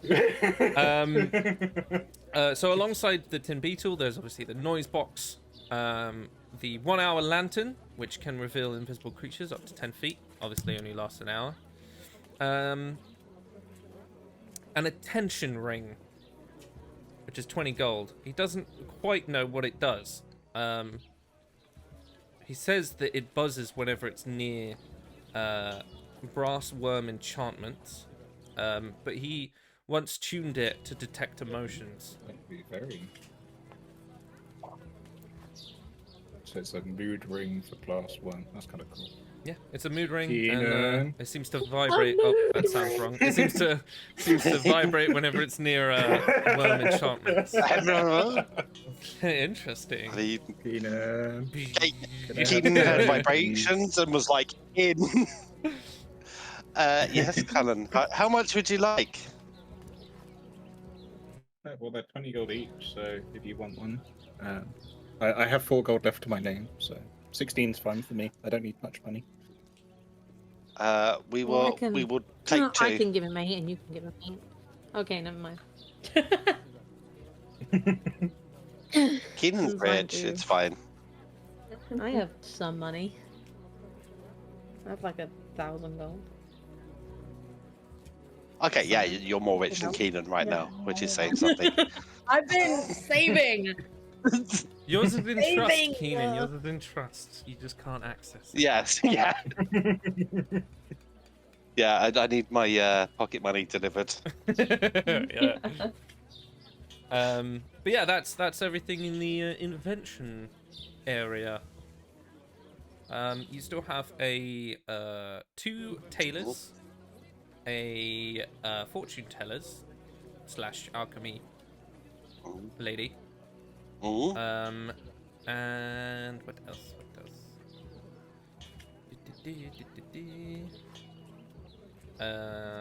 The hardware and mining supply store, and then just the general sort of store, and then the warehouse.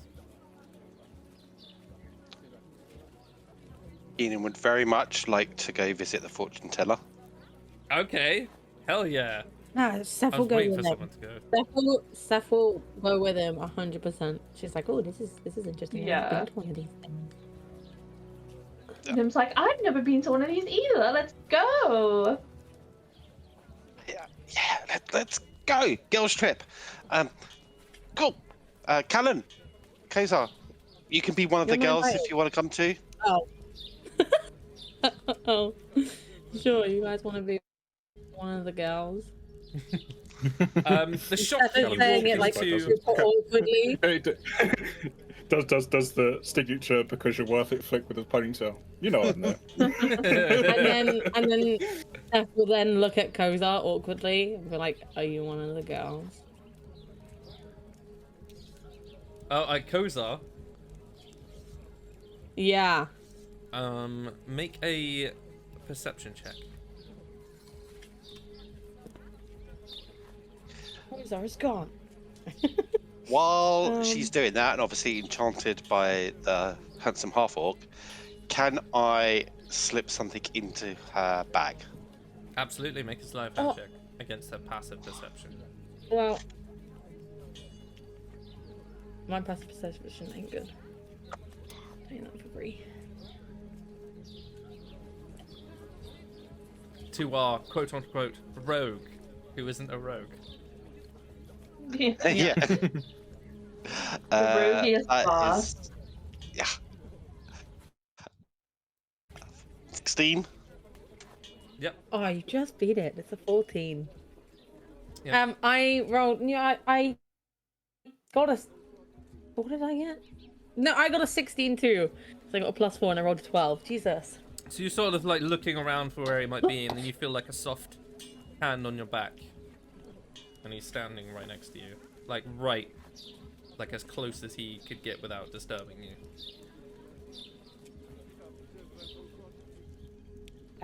Her like cheeks tinge. That familiar. Pink, and then she's like, he are you coming leans down. in?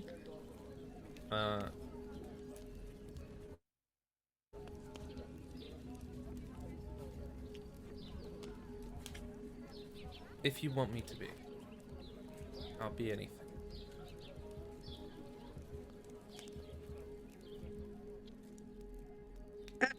She won't say anything. She'll just like take his hand from her back and just hold it instead. So she's kind of like pulling him with her. The inside of this shop, you can see thick coils of grey smoke drift lazily around it. Different brass wind chimes, different bottles of various shapes and colours. It does smell of myrrh, wet pine, old leather, just like really some eclectic kookiness. It's very cramped, and different like herbs lining part of the wall, and there's a human woman who looks about in her late 50s. She has very dark bronze skin and has silver tattoos that spiral up her arms and neck. Nim, some of them are in Infernal, the rest are in Dwarvish. She's got different layered robes of charcoal and ash blue, and her eyes are completely white. She's just sitting at a round table with a cloth over it, and obviously a giant crystal ball in the middle.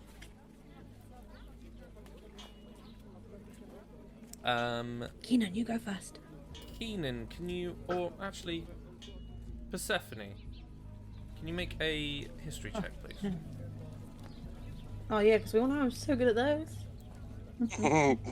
13! +9. You have advantage. Straight roll, baby. Oh! Picked you. Come on, be good to me. Oh god, it fell into my lap. Crap. Why am I trying to add things? It's an 18. You almost see I have nothing to add. like a bright flash of vision, and you're back at the fringes of Kaloria, where your family would often travel to Sabzathor on vacation to go see the quite hot sands of the ancient Sabzathulian area. Mira appears to be from a southern city in the sands called Veloria. You've met people like this. They're very not to whittle everyone down into a niche, but they're very Middle Eastern-esque descent, and are highly spiritual, but again, you're seeing that as like a massive flash of information in your head. As that sort of fades, Gotcha. you softly hear like the Weaver in your mind before it fades out. You're not sure what she said, but you know that she is the one that's imparting these visions, because you quite rudely asked for help.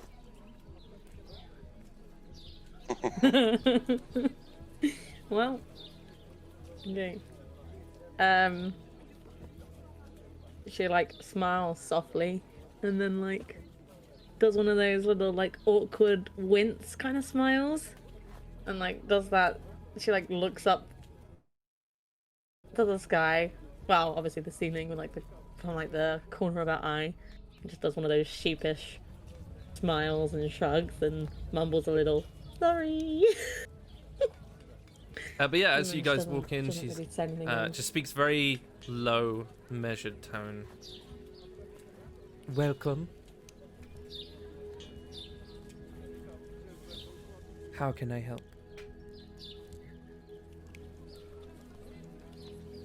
Well, I, for one, would love for my fortune to be told. To see what is coming is to be forearmed.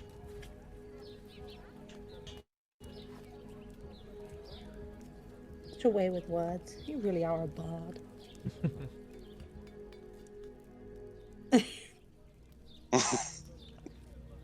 I may only do one of your party, but I can read your fortune. Only one. Sorry, I don't. Dylan's already sat down. Yeah.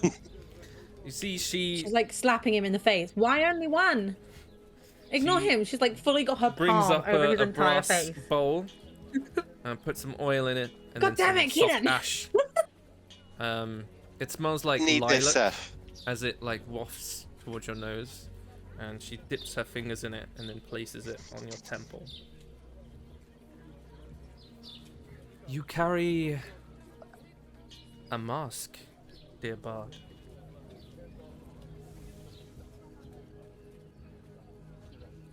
I can see some futures, though they can change. Would you like to ask a question? Or would you like to hear what you are too afraid to ask? I'll take the. And he like literally pauses and like. You're all a bit weirded out because like Keenan's never lost for words, and then he's like, guys, would you mind giving me some privacy?" Seth gives him this look that says, I ain't fucking moving. because she's like been fully honest with him. He's Yeah, becoming so more honest with her. She's gonna like root herself so much so she's gonna sit on the floor. or She's like, everyone else at can leave, least, but I'm not. yeah, you can stay, Seth.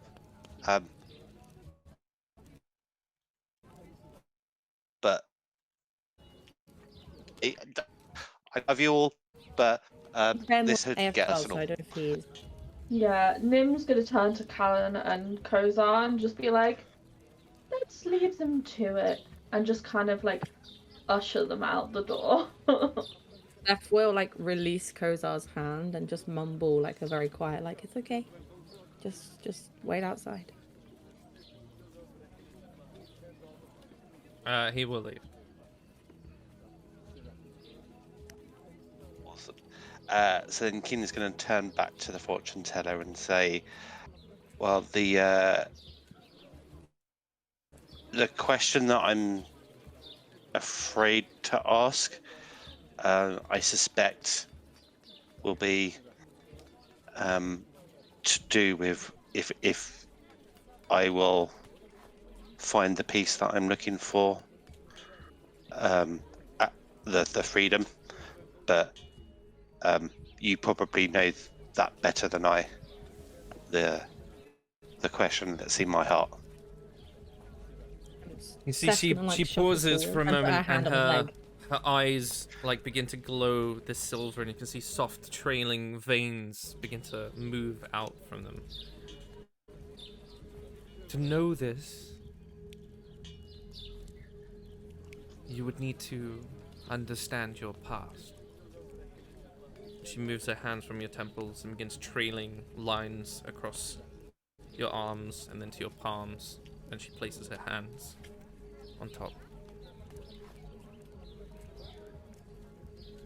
There is a trail in your bloodline.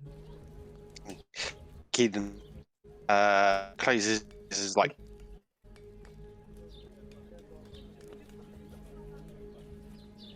There is. Marked not by name but by silence. A contract your family swore long ago. I see a tower of glass, shattered not by war but by intention.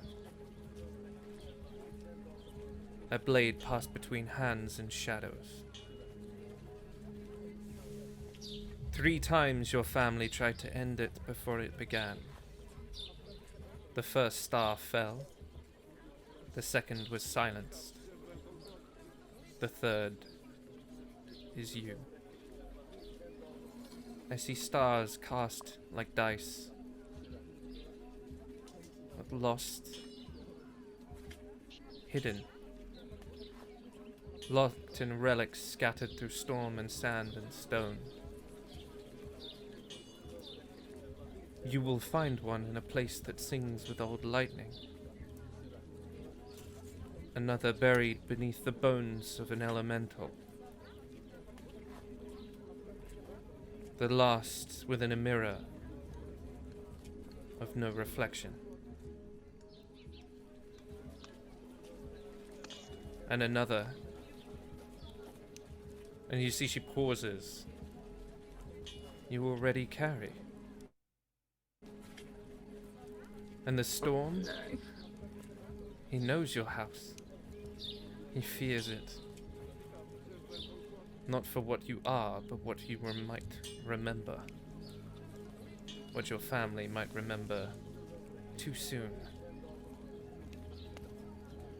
You will find your peace. But first, you must survive him and his kin.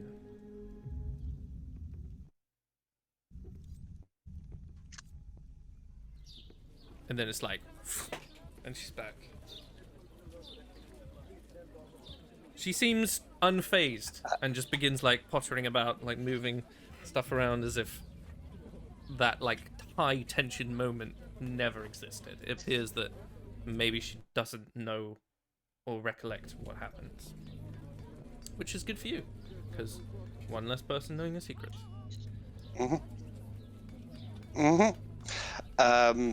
Keenan is going to sit there for just a little bit longer than is comfortable.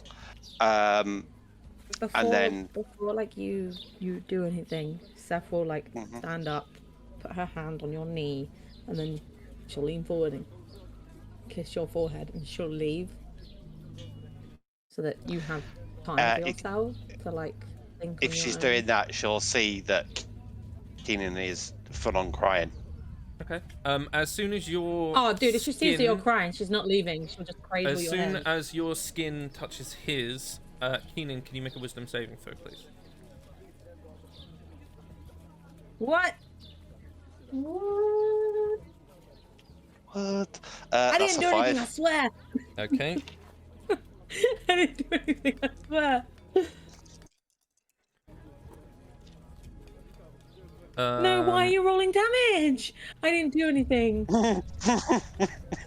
I see him rolling dice. How many hit points do you I currently have? Nothing. I just wanted to give you a smooch. Do I currently have? Yeah. 26. Excellent. You take 24 points of psychic damage. You instantly see a woman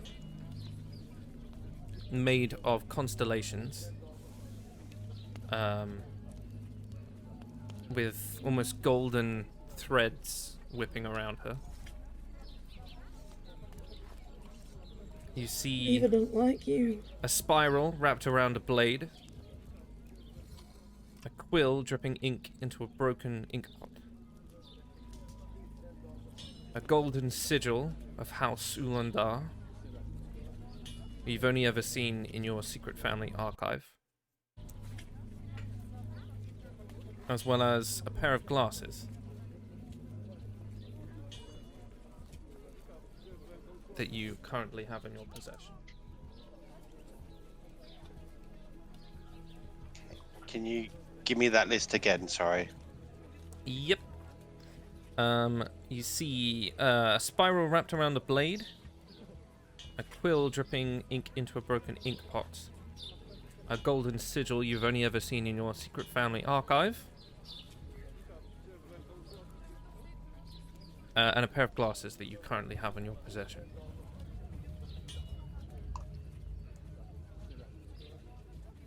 Thank you. But you do now have advantage on all checks that you make for the next 2 hours.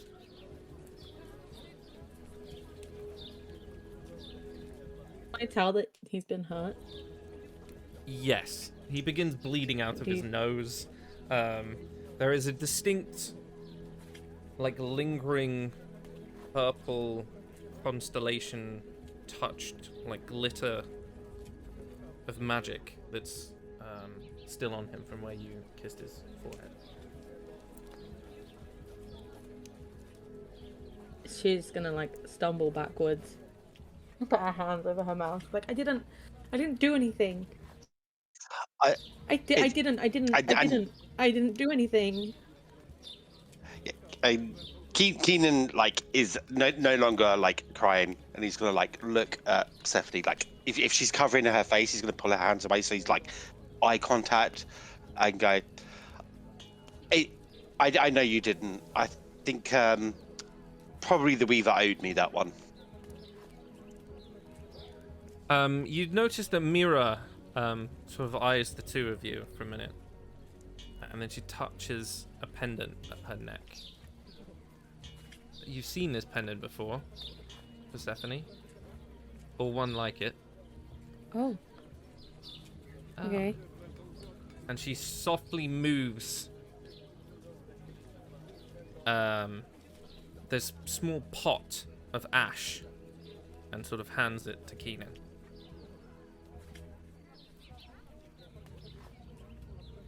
Where have I seen the pendant before? It is a like a dream catcher with a spider in the center. Roke was wearing something rather similar. In his hair. Mm-hmm. And hers is on a necklace? Yep. Seth is just gonna straight up be like, are you cursed by her too? I'm gifted by her. I'm sorry, I didn't know that was going to happen. I didn't realize you were also one of the faith. Is that like a side effect of what? The connection was still open, and let in a little bit more than it should have. I'm sorry, I didn't. It's I fine. didn't know. It's fine. You will recover. Right? It's all good. Yeah. What's this? Why have you given me an ashtray? This is called Stonewake.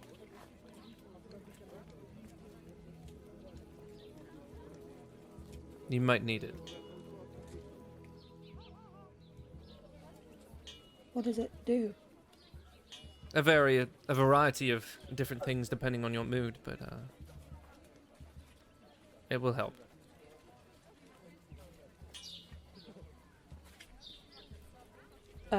Seth will take a few steps away and then disappear outside because she before she does, she doesn't want him to touch her because she feels guilty. yeah, and Keenan picks up on that, so he's going to grab her hand before she can get out and leave with her. Yeah, you guys are fine to touch.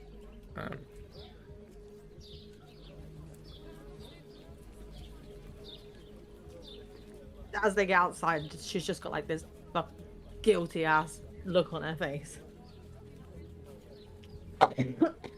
Stonewake is a 1d4. I will give you the details later. It can give you advantage on saves against being frightened for 1 hour.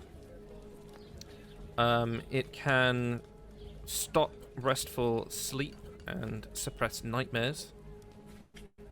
It can give you advantage on saves versus effects caused by psychic damage, or allow you to relive a memory that's tied to whatever injury you might rub upon a scar. Will it work with your birthmark? Is that a scar? Don't know. We can try. It might be. Okay, just an idea. For Callan, Nim, and Kozar, there is some different things you can buy from her. They're called incense bundles. They're about 10 gold. There's one that creates a 10-foot radius where it casts silence. There's bone flame resin, which takes the shape of a loved one you might have lost, and you can use it as a illusion. And then the Pine Eye Sensor disrupts any divination spells like Detect Thoughts or Scrying within a 15-foot radius for 1 minute.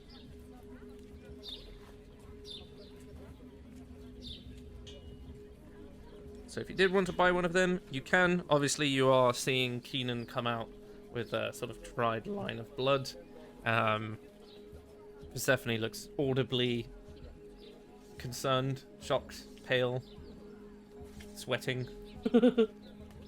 She's suddenly like pastel purple instead of dark purple.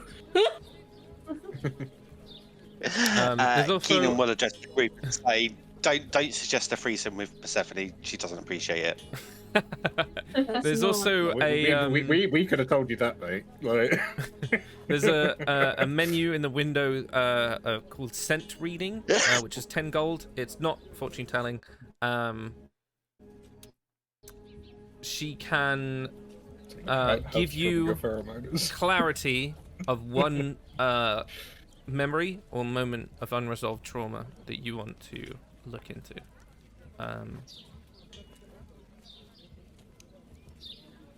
She also has some scrolls that you can buy.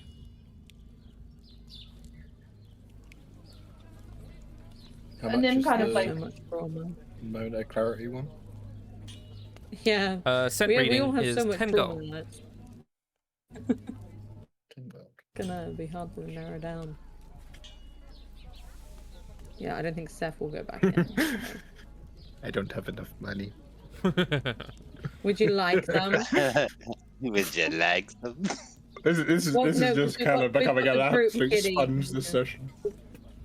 We've got the group pot, so I'm I kind of wouldn't mind curious if it if would everyone work else would On the do whole, it. like, you know, when I was on the battlefield thing, because that kind of really fucked him up in the head. I'm just kind of curious if it would work on that sort of thing. Yeah, when we No, went to it's a the memory tree of with the 11. yours, so you would have had to be. So it's not a linkage thing. Okay. I don't really have any Actually- trauma like that, so That would entirely depend You might on have some the roll trauma. of the dice, because there is If you were there, were you there? an aspect of you that Yeah, might that's a have been question. there. yeah, that's what I Yeah, was thinking. a certain Does it work? someone. Does it work for Yeah, the other it bit would- of it me, would. or is it just It me? Screw it. Can I borrow some gold? I want to try this. I didn't really think about that. Seth will Fuck. take it out of the. Seth will take it out of the group pot. Let me just mark it down in the book. How much is it? So it's 10 gold for a scent read, and you get a free incense bundle whenever you do it. 10 gold. Is it just a standard And then she incense one, or is will- it the silence one? It's one of the 3 fancy ones. One. Okay. She'll hand him the gold, and then she'll walk head first into Kozar's chest and just like lean her forehead on his chest and not move. Okay. He And sort that'll of be all she holds does. you.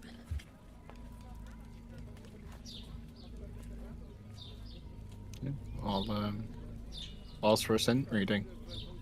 'Cause I'm curious of how it would interact. And I'll explain that I visited a site with my people Mm-hmm. in a very bad time. I probably myself wasn't there, but a part of me might have been. I'm curious if you can see anything that I might be able to uncover. And what sort of resolution are you looking for? I guess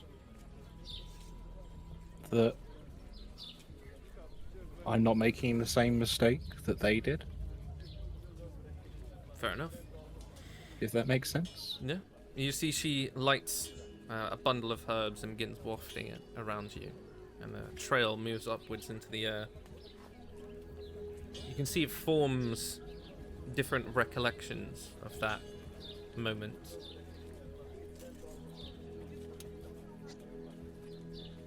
And after a while it fades away.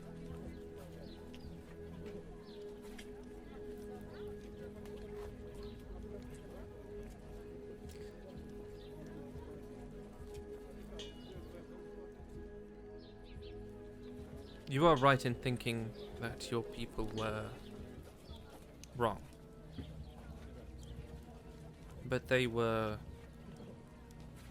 in a time of crisis. And fear makes you do palpable things. As long as you are brave and continue down your path, you are forever earning redemption in their name.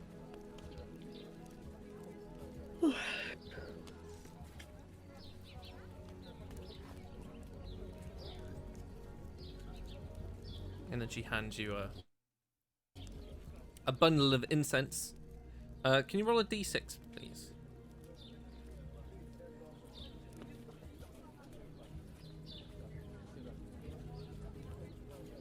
That's a 6. You get the Pine Eyes sensor. So you can disrupt divination spells within a 15-foot radius for 1 minute.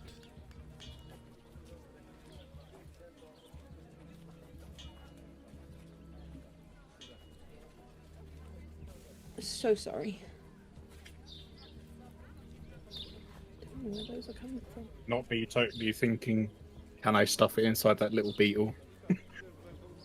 That would be funny. Send Oh it my off. You can do whatever you want with it. It's yours. Yeah, just fuck with like some clergyman in the temple. Just like. Anyway, carry on. Yeah. Persephone, can you make a nature check for whilst you were inside the shop? Yeah. What do I have for nature? Do I have anything on nature? Oh, of course not. 19. I mean, still on 19, but kind of boosted up. You know the oils that she used in Keenan's ceremony. There was one called Ink Essence, Frosted Lilac, and Coal Resin.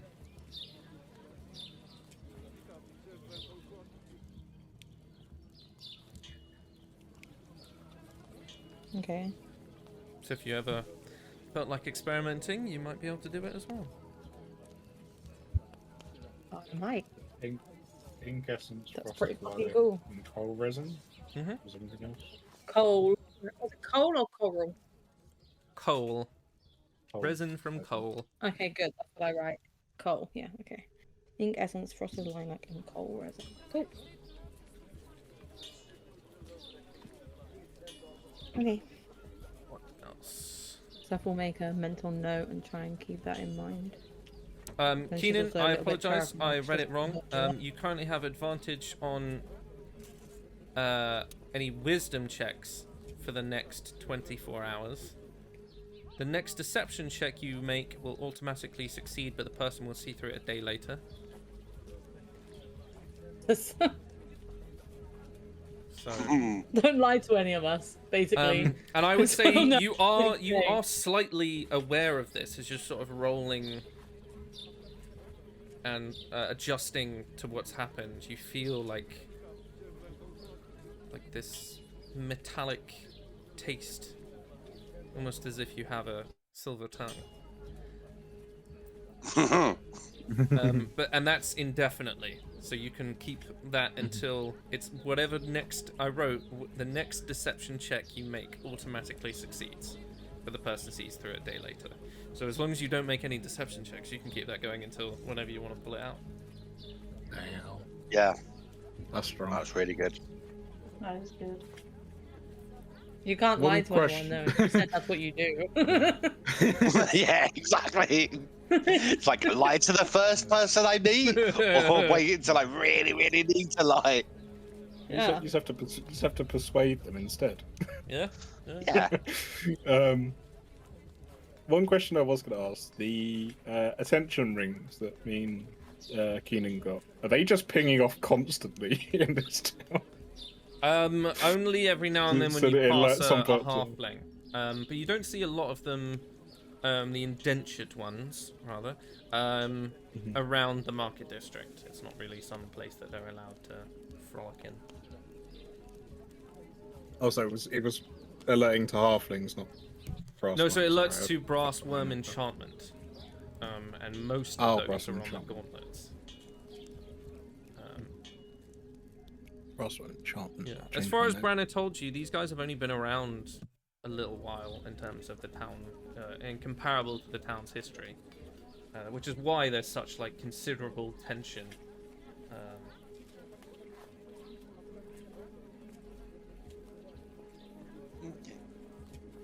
Okay. That's all I needed.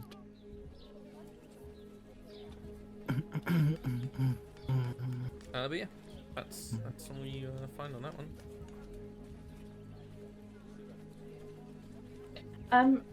Does she have just like a normal incense, the fortune teller lady? Oh yeah, yeah. Nim will pick up some normal incense.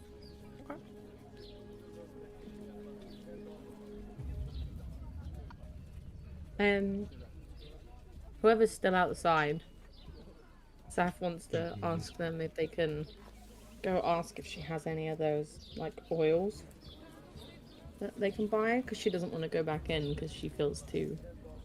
She's like still a bit shaky. She's gonna ask someone else to go in for her and ask about them. So if anybody's still outside, Nim would do that. yeah, she'd ask Nim, and she'd say it's Yeah, the it's oils 10 she gold used for in, each oil if you wanted to buy them. To be 30. Are they like total. rare? Given that I know what they are they rare? Given the cost that she, you don't know if they're rare to this region because you haven't really explored the fauna of this region, but you would guess by the cost is a pretty good giveaway. She'll just say that she'll come back then. She's not gonna waste. She knows what she's saving her money for and what she wants. So she'll just Keenan say, "Oh, don't is worry." gonna say, "I'll trade you. I'll pay for them if you give me a bit of healing." That took a bit out of me. She like immediately feels guilty. She's like, I was gonna give you healing anyway. I'm just a bit scared. She'll pop a second level healing word into you. And Keenan is gonna go. Healing potions would cost money as well, and he's gonna give her 50 gold. Fair. You get an extra 11 HP because I rolled a 4 and a 3. Ooh. It's actually really good for 2d4. It is good. The highest I've ever rolled on healing word. Well, usually I get it maxed out if you go down, but you're still alive. I should have just slapped you and then brought you back up. Next time. Should have knocked your ass out. He wasn't far off. Yeah. No. Just a there you soft go, breeze. Yeah. In that case, Easting. then she will send Nim to go get her some of those oils. Yeah, Nim, you can Yeah, Nim, easily like, buy them. Let me just roll something. Yep, that makes sense. As she hands them over, God. she's like, tell your the other one that she's welcome. She knew. She knows I'm a pussy. Yeah, she rolled a +8 yeah, Nim- on her insight because it was like the only combination that's used for is the ritual, and the only two people that have just done that is the elf and the other one. Yep. Yeah. Yeah, Nim comes back out with like the incense and the oils, and she obviously hands the oils over to Persephone and says, and gives her a couple of the sticks of incense that she's just bought as well, and it's like, hopefully these will help you. And she like just gives them over because Nim uses them for her like praying, so she's assuming that Persephone also uses them, so she's just like a little trying to be like friendship. We're friends. She'll like smile like bashfully and like flip it all into her bag.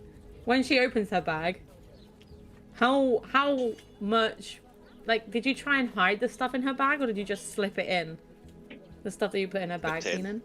You just slipped it. She'll notice those and be like, where the fuck did they come from? And then just shake it off for a second and be like, now's not the time. And then she'll just put that stuff back in her bag. And say thank you, Nim, for all of it. For going in for me and for the incense. I'll make sure That's to use okay. them. I mean, she definitely knew that it was for you, but I think she thought it was a like good thing. I don't know. She's a bit weird. Yeah, I'm really not very kinda- subtle either, so I mean it makes sense. She kind of scares me a little bit, I'll be honest. No, me too. That's fine too. I think Oh, we're press kind the of button. scary a little bit too. How dare you? You nearly killed me. I Or didn't at least really. maybe Don't unconscious. say that. Don't say that. All It's I did was fine, kiss his I'm okay. forehead. It's fine. I'm just making an observation that we are a little bit scary as well. I'm never kissing anyone ever again. Sorry, I'm sure I can Kodar. change your mind on It that. wasn't intentional. Wait. Did he say something? Yeah, What did he say? I'm sure I can change your mind on that. Who needs a chastity belt when your god just turns your skin to acid, eh? I almost killed him. No, it wasn't Persephone. It was the I was Weaver. trying And to let's be honest, comforting. the Weaver doesn't think very much of me, which is fair because I You did call her out. exactly. Whenever my brother had bad dreams, I'd do the same for him. I'd give him a little kiss on the forehead and then give him a hug. I didn't expect it to nearly kill you. You've done it before, and I've been perfectly healthy, so it's fine. It was, the spider bitch. Probably should stop calling her that. Considering I was about to say, maybe calling her the spider bitch isn't really I helping. don't think you're getting into her good graces. But I don't think I'd get into her good graces anyway. Yes. Okay. I mean, I could try. I've turned other I don't people. know You're if not, you you're wanna- not I going don't to try think and you fuck should God, are try. you? Let's be just I don't split think up. you- You're I not don't going to think- try and screw the God, are you? I don't think you should try. I feel like that'll make things worse. No offense. Like I love how you are, but I don't think she does. Yeah. I don't Perhaps think I she could appreciates persuade your her charm. that I have redeeming qualities. I think with the Weaver, it's more actions speak louder than words. Well, Right? then she should bloody well love me because I think my actions have been pretty good. Towards me, yeah. Towards her, She's your god. She claims to care for you. Just saying.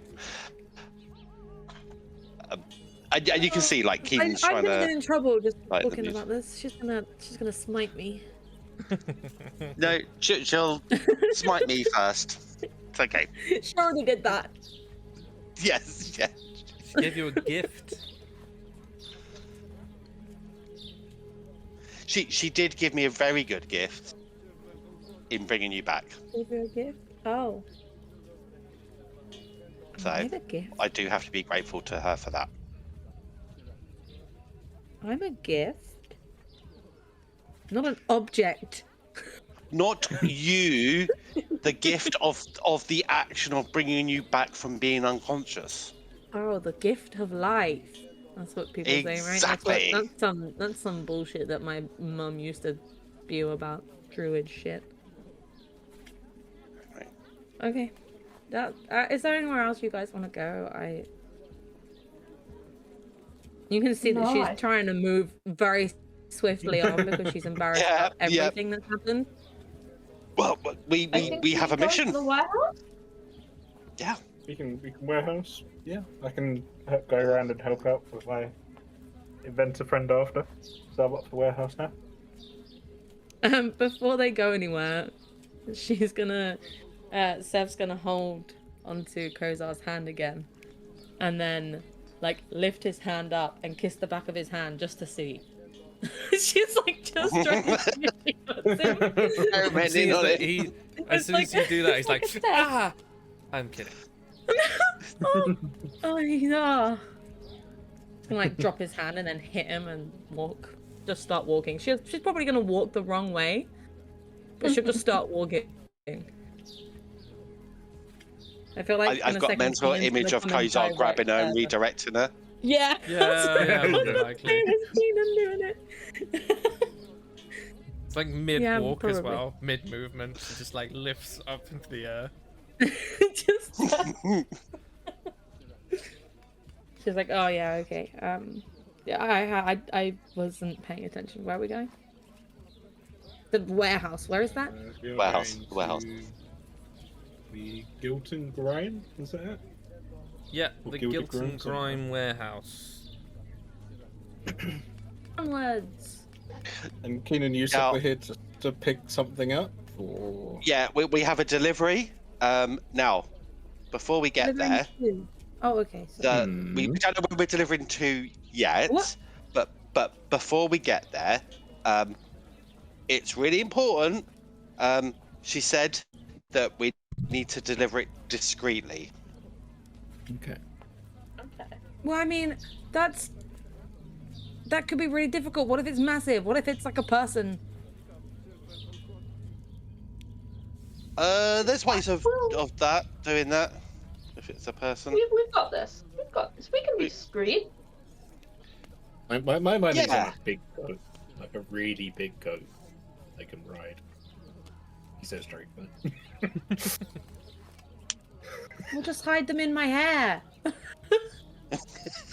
How big is your? I don't It's think a got really like a big hole in goat it will now, fit in your or- hair. My hair is still braided. It's probably a super messy braid now, but it's still braided. We'll find a way. We'll find a way. Can't you cast your? If it is a person, you can do that invisibility shit, right? Exactly. Like an Yeah. arrow on someone? Yeah. And what if it's not a person? Can you make a thing invisible? If someone's carrying it, it gets invisible with them. Oh, easy money. Yeah, let's go. Not to be the slight bearer Oh, of for bad God's news, sake. possibly, but we went to the old market side and they had lanterns that revealed people who are invisible. I hate to think what the upmarket brass worm side have. Okay. I would not rely fully on turning I'm something so invisible glad you just in picked up case. on that. Well, you know what? We'll Well, figure I'm, it out I'm when we slightly get there. annoyed, Find out but I'm what it also is. glad. It's like a weird. It's like the player in me is like yes, and then the DM's like fuck. Hey, there's a reason that Callan's got the +3 intelligence that Yeah, beats us yeah. all. We don't. Why don't we get there and then figure it out once we know what it is? Or You even gave if me it's written not something information. like- It's the only time see I'm how big useful, it is. let's be fair. Yeah, I will say I Oh. did sort of cheat, sort of, because I knew that none of you would want to go to the worm area, so I deliberately put a post office over there. Yeah. And I was like, Callan's gonna go. He's going to go. Like, I just know it. You're becoming predictable. Well, yeah. It's the It's only form of communication he has outside of the 4 people he No, but travels with. So It's yeah, not even that. of course It's he not even that. does. It's not even that you have. It's not even that you can communicate with other people. It's that he's waiting for his bae to send him a Yeah. letter. She did. Yeah, What do you she's mean? left him on Another red. one? Ah. She's left him on red. She's clearly moved on, got like 3 kids. Just doesn't want to tell it. Not She's you, hooked up with me. Gallon. She's actually hooked up with Gallon, the barbarian that was in the party. Didn't tell him. Anyway, carry on. I love Callan. He's so cool. Yes, as you approach sort of the end of the old side of the market, you do see the Guilt and Grime warehouse.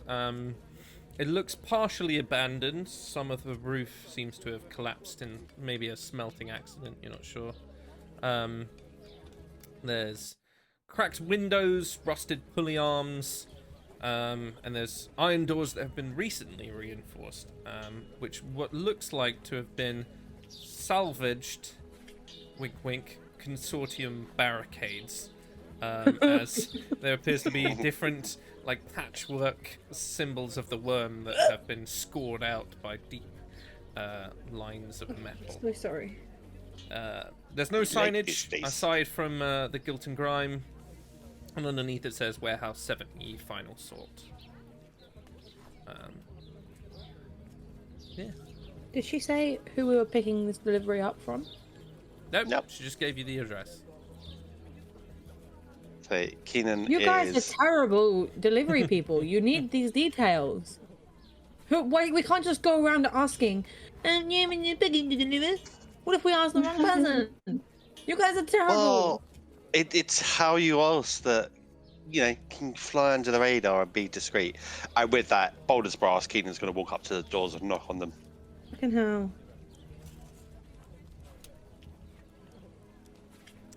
Yeah, the door sort of I hate opens, and you see like a wiry, tattooed dwarven woman. You hear like a deft crunch, and she like spits out some gravel. She appears to be chewing on stone. And then just motions you inside very quickly, and then slams the door shut again. We all just sort of tumble inside. Maybe like a child. The warehouse is packed with different crates and stuff, and she sort of leads you over to a table where you see, covered in tarp, there seems to be underneath something that's sitting on a table. How did she know? Were you expecting us? Yeah, you took your time. I'm assuming she... we took a circuitous route to avoid any people trailing us. Right. We walked straight through the market, he's lying. You need to take this to Crag Bend. It's on the other side of town. Gotta go through the Worm District first, though, so... We need people who are capable of keeping it away from mercenaries. And apparently you are equipped with the skills to do that. We most certainly are. It's an unusual form of discreetness. But yeah, no one else will lay your hands on this. We will... Dare we ask what it is? Does it need to remain... No, Persephone, you don't do that on That's things like this. the number one rule. You never ask what's inside. Oh no, I mean, I just mean, do we need to keep it covered with the tarp? Is what I'm trying to ask. No, I don't Is think it in a so. box? Do we need to... She That's sort of what I'm asking, I just unveils don't- the top, and you see a large,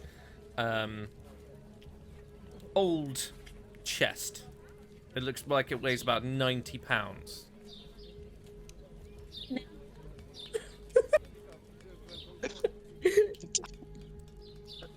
And Nim kind of gives a bit of a nod and then walks up, goes to try and lift it, just by herself.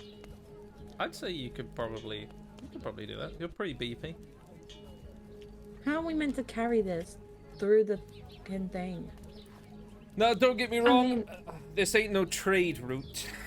This is a ghost drop. So if you get caught, you don't know me. Don't talk to any of the redcoats, and obviously We don't know you. If anybody asks what's inside the box, you say some sort of... What box? Exactly, good one. Like closure paperwork, or I don't know. Whatever you fuck. And I assume, if necessary, you have no objection to us using violence if my silver tongue can't get us past. Yup, violence is fine as long as you don't get caught, obviously. Leave no witnesses. Your final contact will be a figure who bears a pendant of, it's like a... Oh, fuck, what's the word? It's like the animal in the woods with the spiky... You know? I don't really go into the Porcupine? forest I that don't know what you're much. talking Like about. No, yeah, well, like it's got like big, and then she points at the two tieflings. It's like you guys, but like sort of like a tree. You know? Trees. Can I just teeth. pretend I know what she's talking about? She's talking about deer. A fucking deer? But she never leaves the mountains. She doesn't know what they're called. I was thinking in my head it's been like a woodwode or something like that. No, it's a deer. Yeah, she's well, like it's the wood. animal with the horns that look like a tree. You know? Got you. Yeah. Got you. Deer caught in headlights, yeah. The payment Okay. is Light rubber. 500 gold, and obviously whatever the fuck you want, if you end up in violence, you can keep whatever you find. What else? Nope, that's pretty much it. How careful do we need to be with the box? Oh, you Yeah, is can it rattle it fragile? Obviously, around. I and need she, to know like, what's inside. Like, if she like gives it a bang, and you actually see the chest moves and rattles, as if there's something alive inside it. oh no. Like it like Do any of clatters you? on the Oh, table. Is it like really big, or would it fit in a bag? It's about, you'd have to use 2 arms to carry it, but you would be able to carry it because it's only like. Could we? It's only about 30. This is just me kilograms. being stupid, guys. I remind you, I'm not very intelligent. Could we use the My brain is not very good. The top to make like little carrier for it, so she can just sort of sling it over her shoulder and carry it instead of just openly holding it in her arms. I just don't. I just feel like it would look really weird if we're walking around with a chest in our hands. But if it's like slung over her back in like a bag, it'll look more natural. Yeah, I guess so. I'm not. I don't know. I just don't. I can't be the only one that thinks walking around with a chest in your arms looks suspicious. Maybe we could No, like I disguise think it a to point. look like something else, like maybe like a crate, like a cake or something. Can I? But then we might get use- tackled by dwarves because they want the beer. Can I attempt Carrot. to use minor illusion to make it look like something else? My brain's going, what do I want it to look like? It's just a big puppy. That's what I was about to say. Puppy might be too complicated. Maybe a doll puppy. Yeah, So but why would that not be like a so live heavy? one.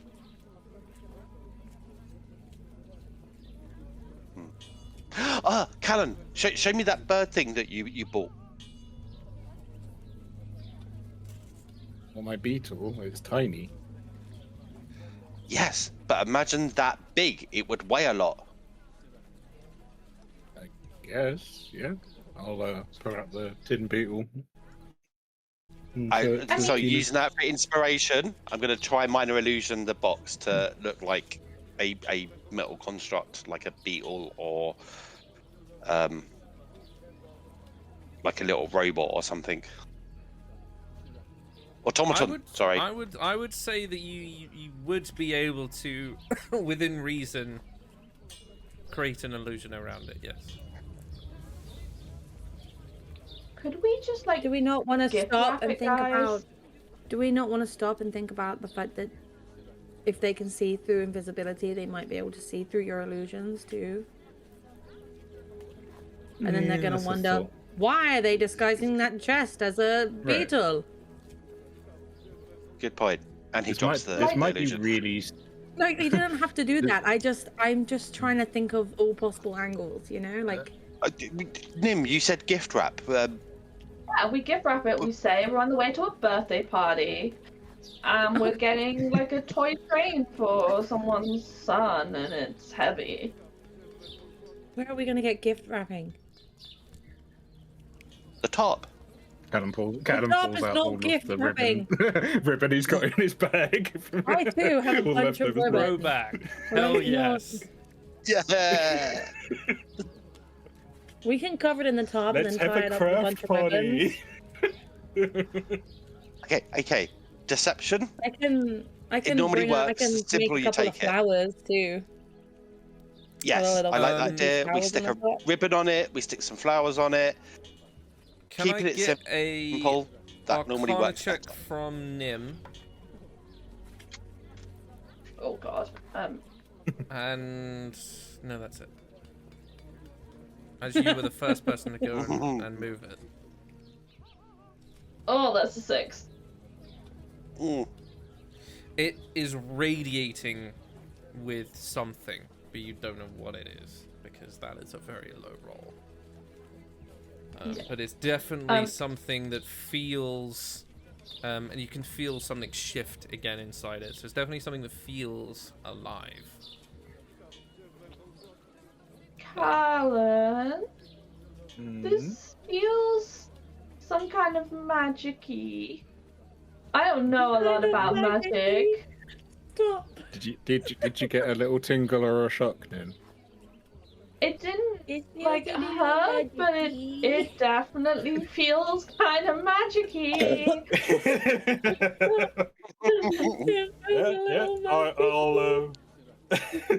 I guess I can take a look. I can't open it, but I can do a vibe check. See what it. Vibe check. That's what we need.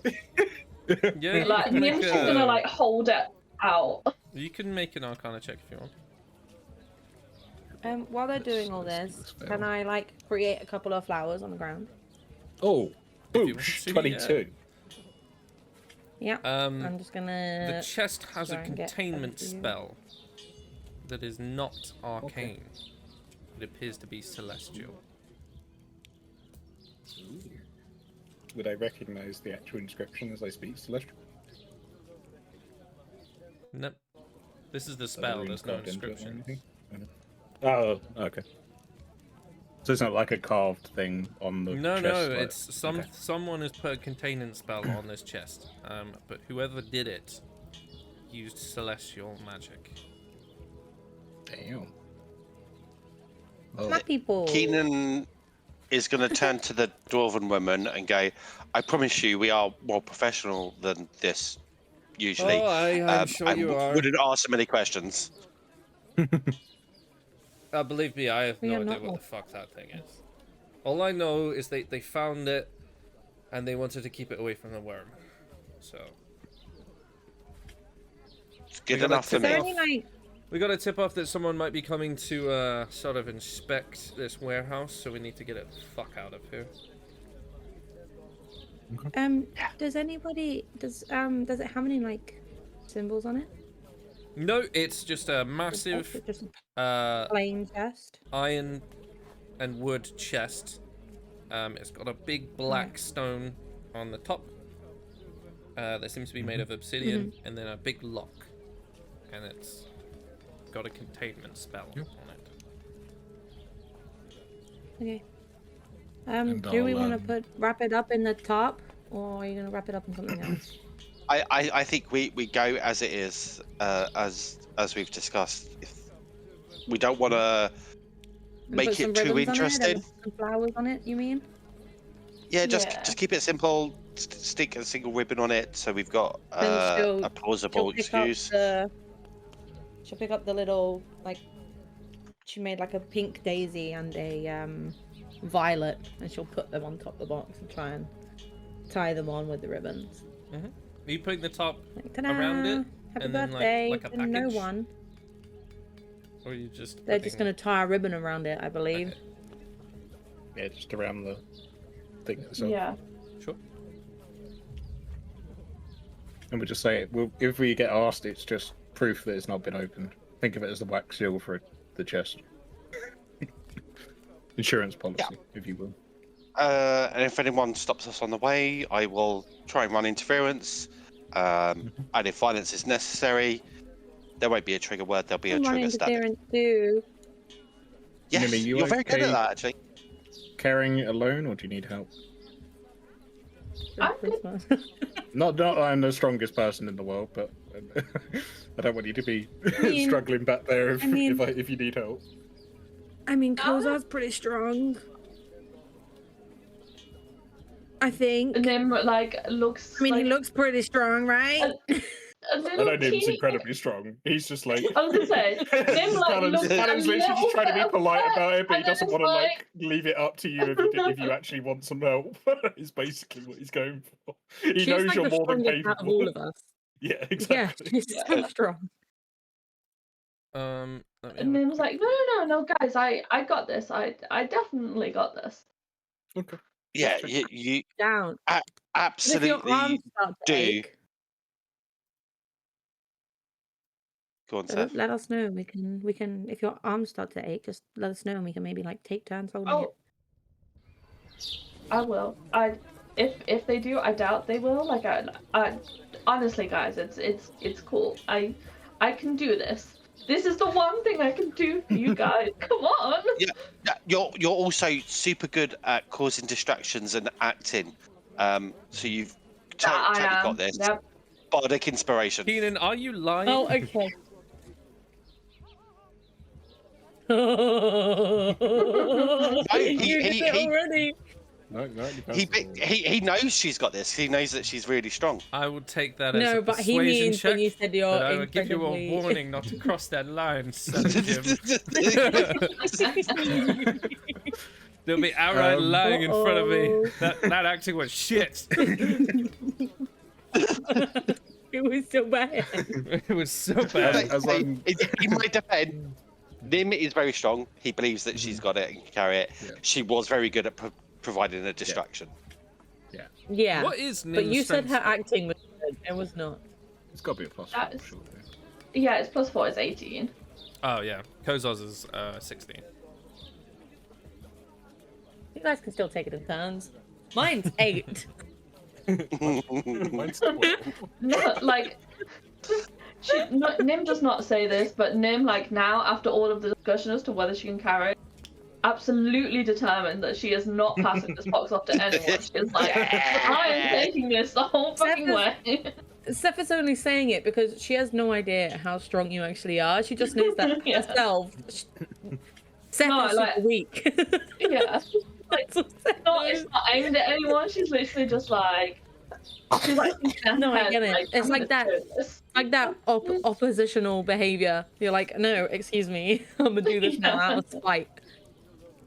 Just before get we move on from where we are, I'm just gonna take 3 of the Quipper scales I've got in my backpack and imbue them with the smell thing from my infusions. Just so if we need to make a distraction and move, I can just crush one on the floor and then it just basically lets off the stink bomb.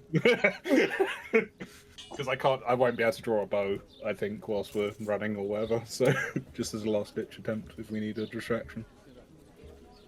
Okay. If you do that, I swear to God, I don't think Seth will realize, and she'll just be like, "Oh, what does that smell?" It literally says it emits a dreadful smell within a 15-foot radius. So it could Oh my literally smell God. like rotten carcass or anything like so that. for That's why Nim- I shot at the. For Nim, you will obviously need to offhand your shield and carry his chest. If you do get into combat and you want Would you to like keep me hold to of the chest, take your shield? you will have your sword. And then if you want to drop the chest, then you can wield your sword with 2 hands, I guess. Okay. So that'll be up to you. Yeah. Can I dual wield shields? Bang, bang! That was a thing. That was a thing in Pathfinder, and it You're was so never gonna fun. hit me. Never gonna get me. Oh, well, you wouldn't be able to That was cast the thing in spells. Pathfinder. No, So fun. Don't I have Warcaster? I Can don't you know. like cast certain spells without? I don't know what you have. Oh. I don't check things. I do have Warcaster. Oh, You can then perform yes, you would somatic be. components without weapons. Damn. I played in the Pathfinder 2 game, and you could dual wield tower shields as part of it. So I had like an AC of like 19 at level 1. It was hilarious. I dealt fuck all damage, but it was so fun.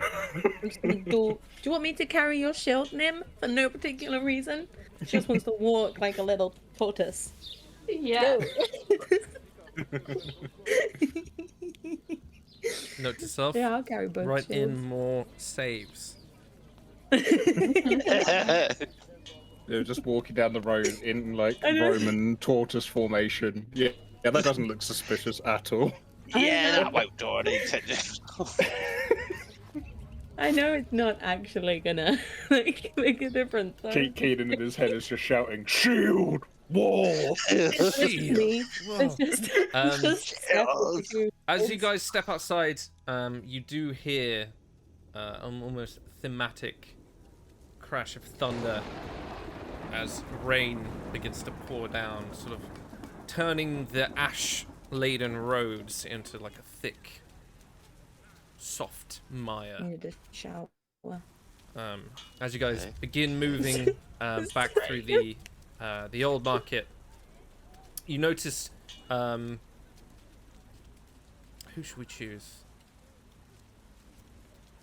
We'll choose Rorik. Is stood at his stall, and he sort of like gives Kalinthar like a little rub on his chin, and then like points up. And as you follow his eye line, there's a man stood on one of the rooftops who's adorned in like a very typical mercenary garb, who just seems to be sitting there. And as he like points at that, you notice the man is like staring directly at the warehouse. So he's like, God, did he see us leave? Do we Yes. know? Like, Yeah, would yeah. I spot them on the way? Yeah, Rorik is giving you a heads up. Yeah. I'll just mutter under my breath to the others. Yeah, they know we left. I don't know whether they're actually tailing us, but and then you'll like gesture up. They're definitely around. So That's Persephone, normal, I you suppose. feel once more a very large hand on your back as Kozar leans in to sort of whisper, not so much whisper, but speak to your ear. Mm-hmm. Are you going to be okay without me? Are you leaving? Can I leave?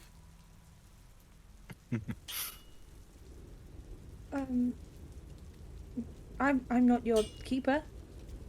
Okay, I'll You be can right do back. whatever you want to And do. you just see him softly like blend into the crowd. As you guys are moving Do I catch him breaking away from the group? Oh yeah, 100%.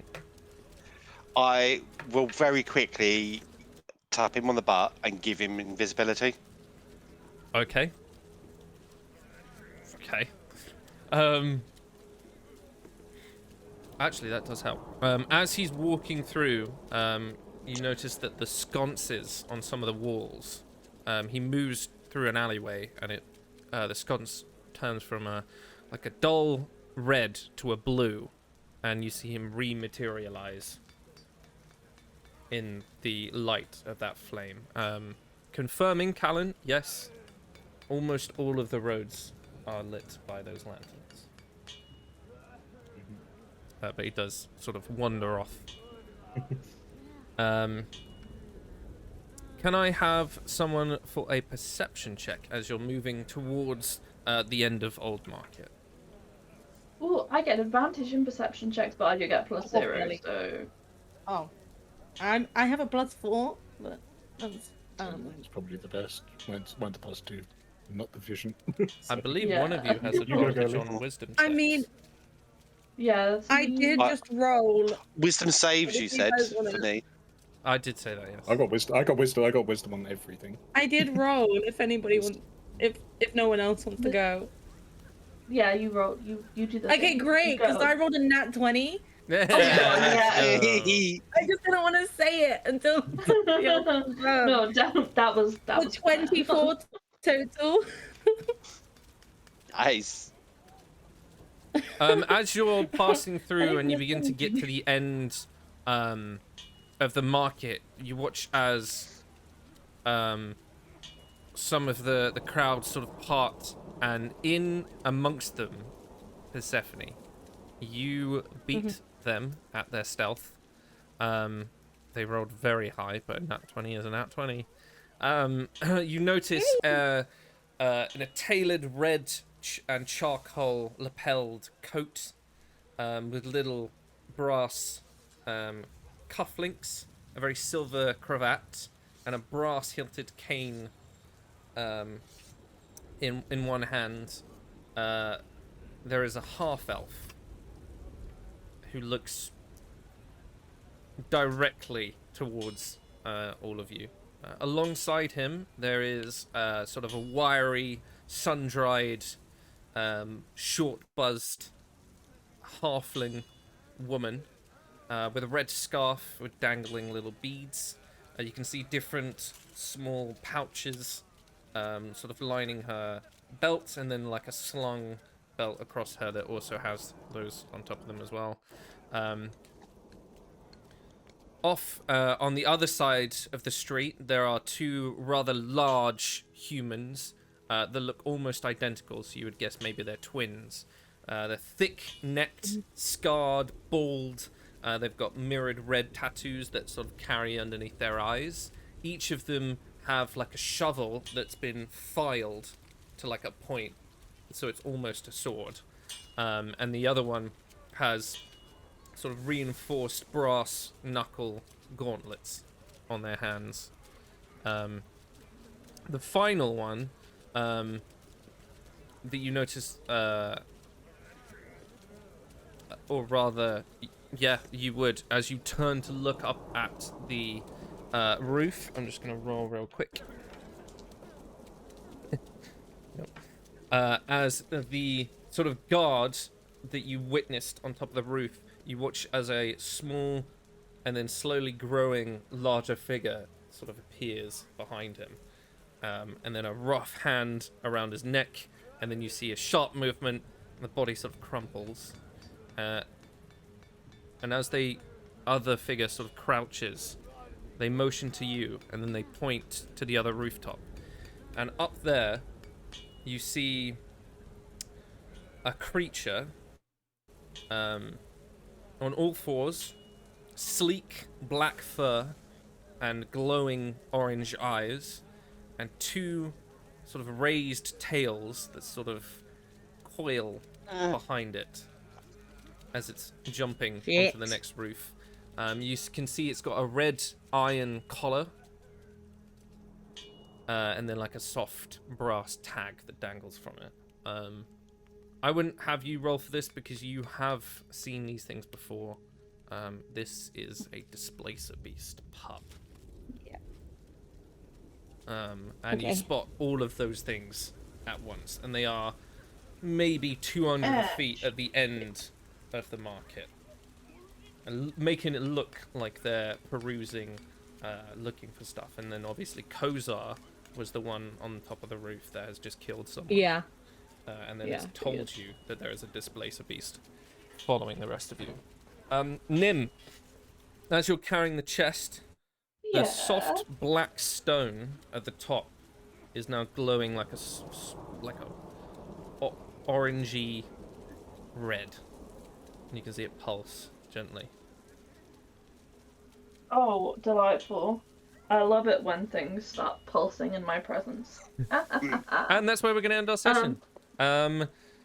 Remember, if you guys want to grab yourselves a ticket for our weekly giveaways, you can type !ticket in the chat and get yourself a chance to win a mystery dice bag. I believe last week was Tommy, maybe?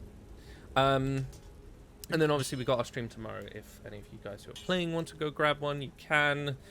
But until then, this has been my Wyrdcast. Say goodbye, guys, and we'll see you again next week. Goodbye. Bye, guys. Bye.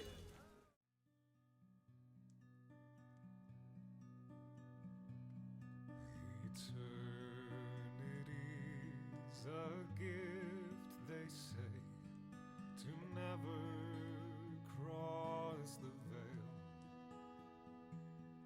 This life I try to savor, and I try to no avail. Curse that mortal brevity which has rent you from my arms. Curse this cold eternity without you to keep me warm. Your never-ending elegy is a ballad with no melody, as empty as I. Now you've passed me by. A blessing, no, a malady.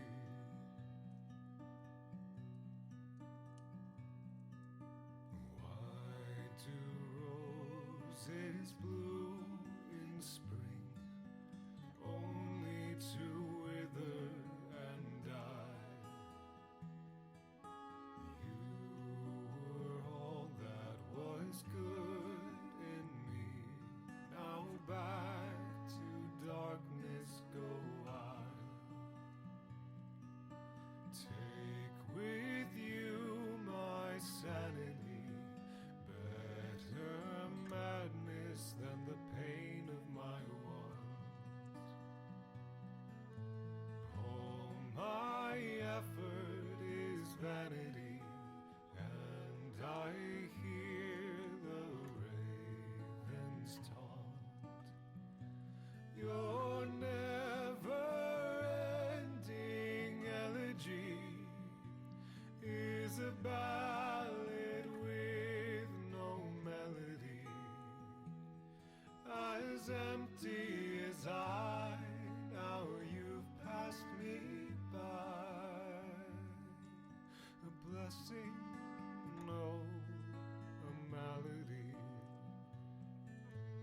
My eternal malady.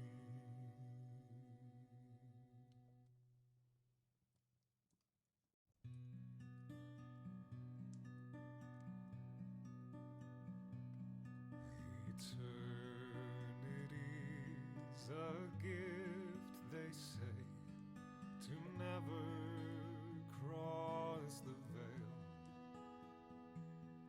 This life I try to savor, and I try to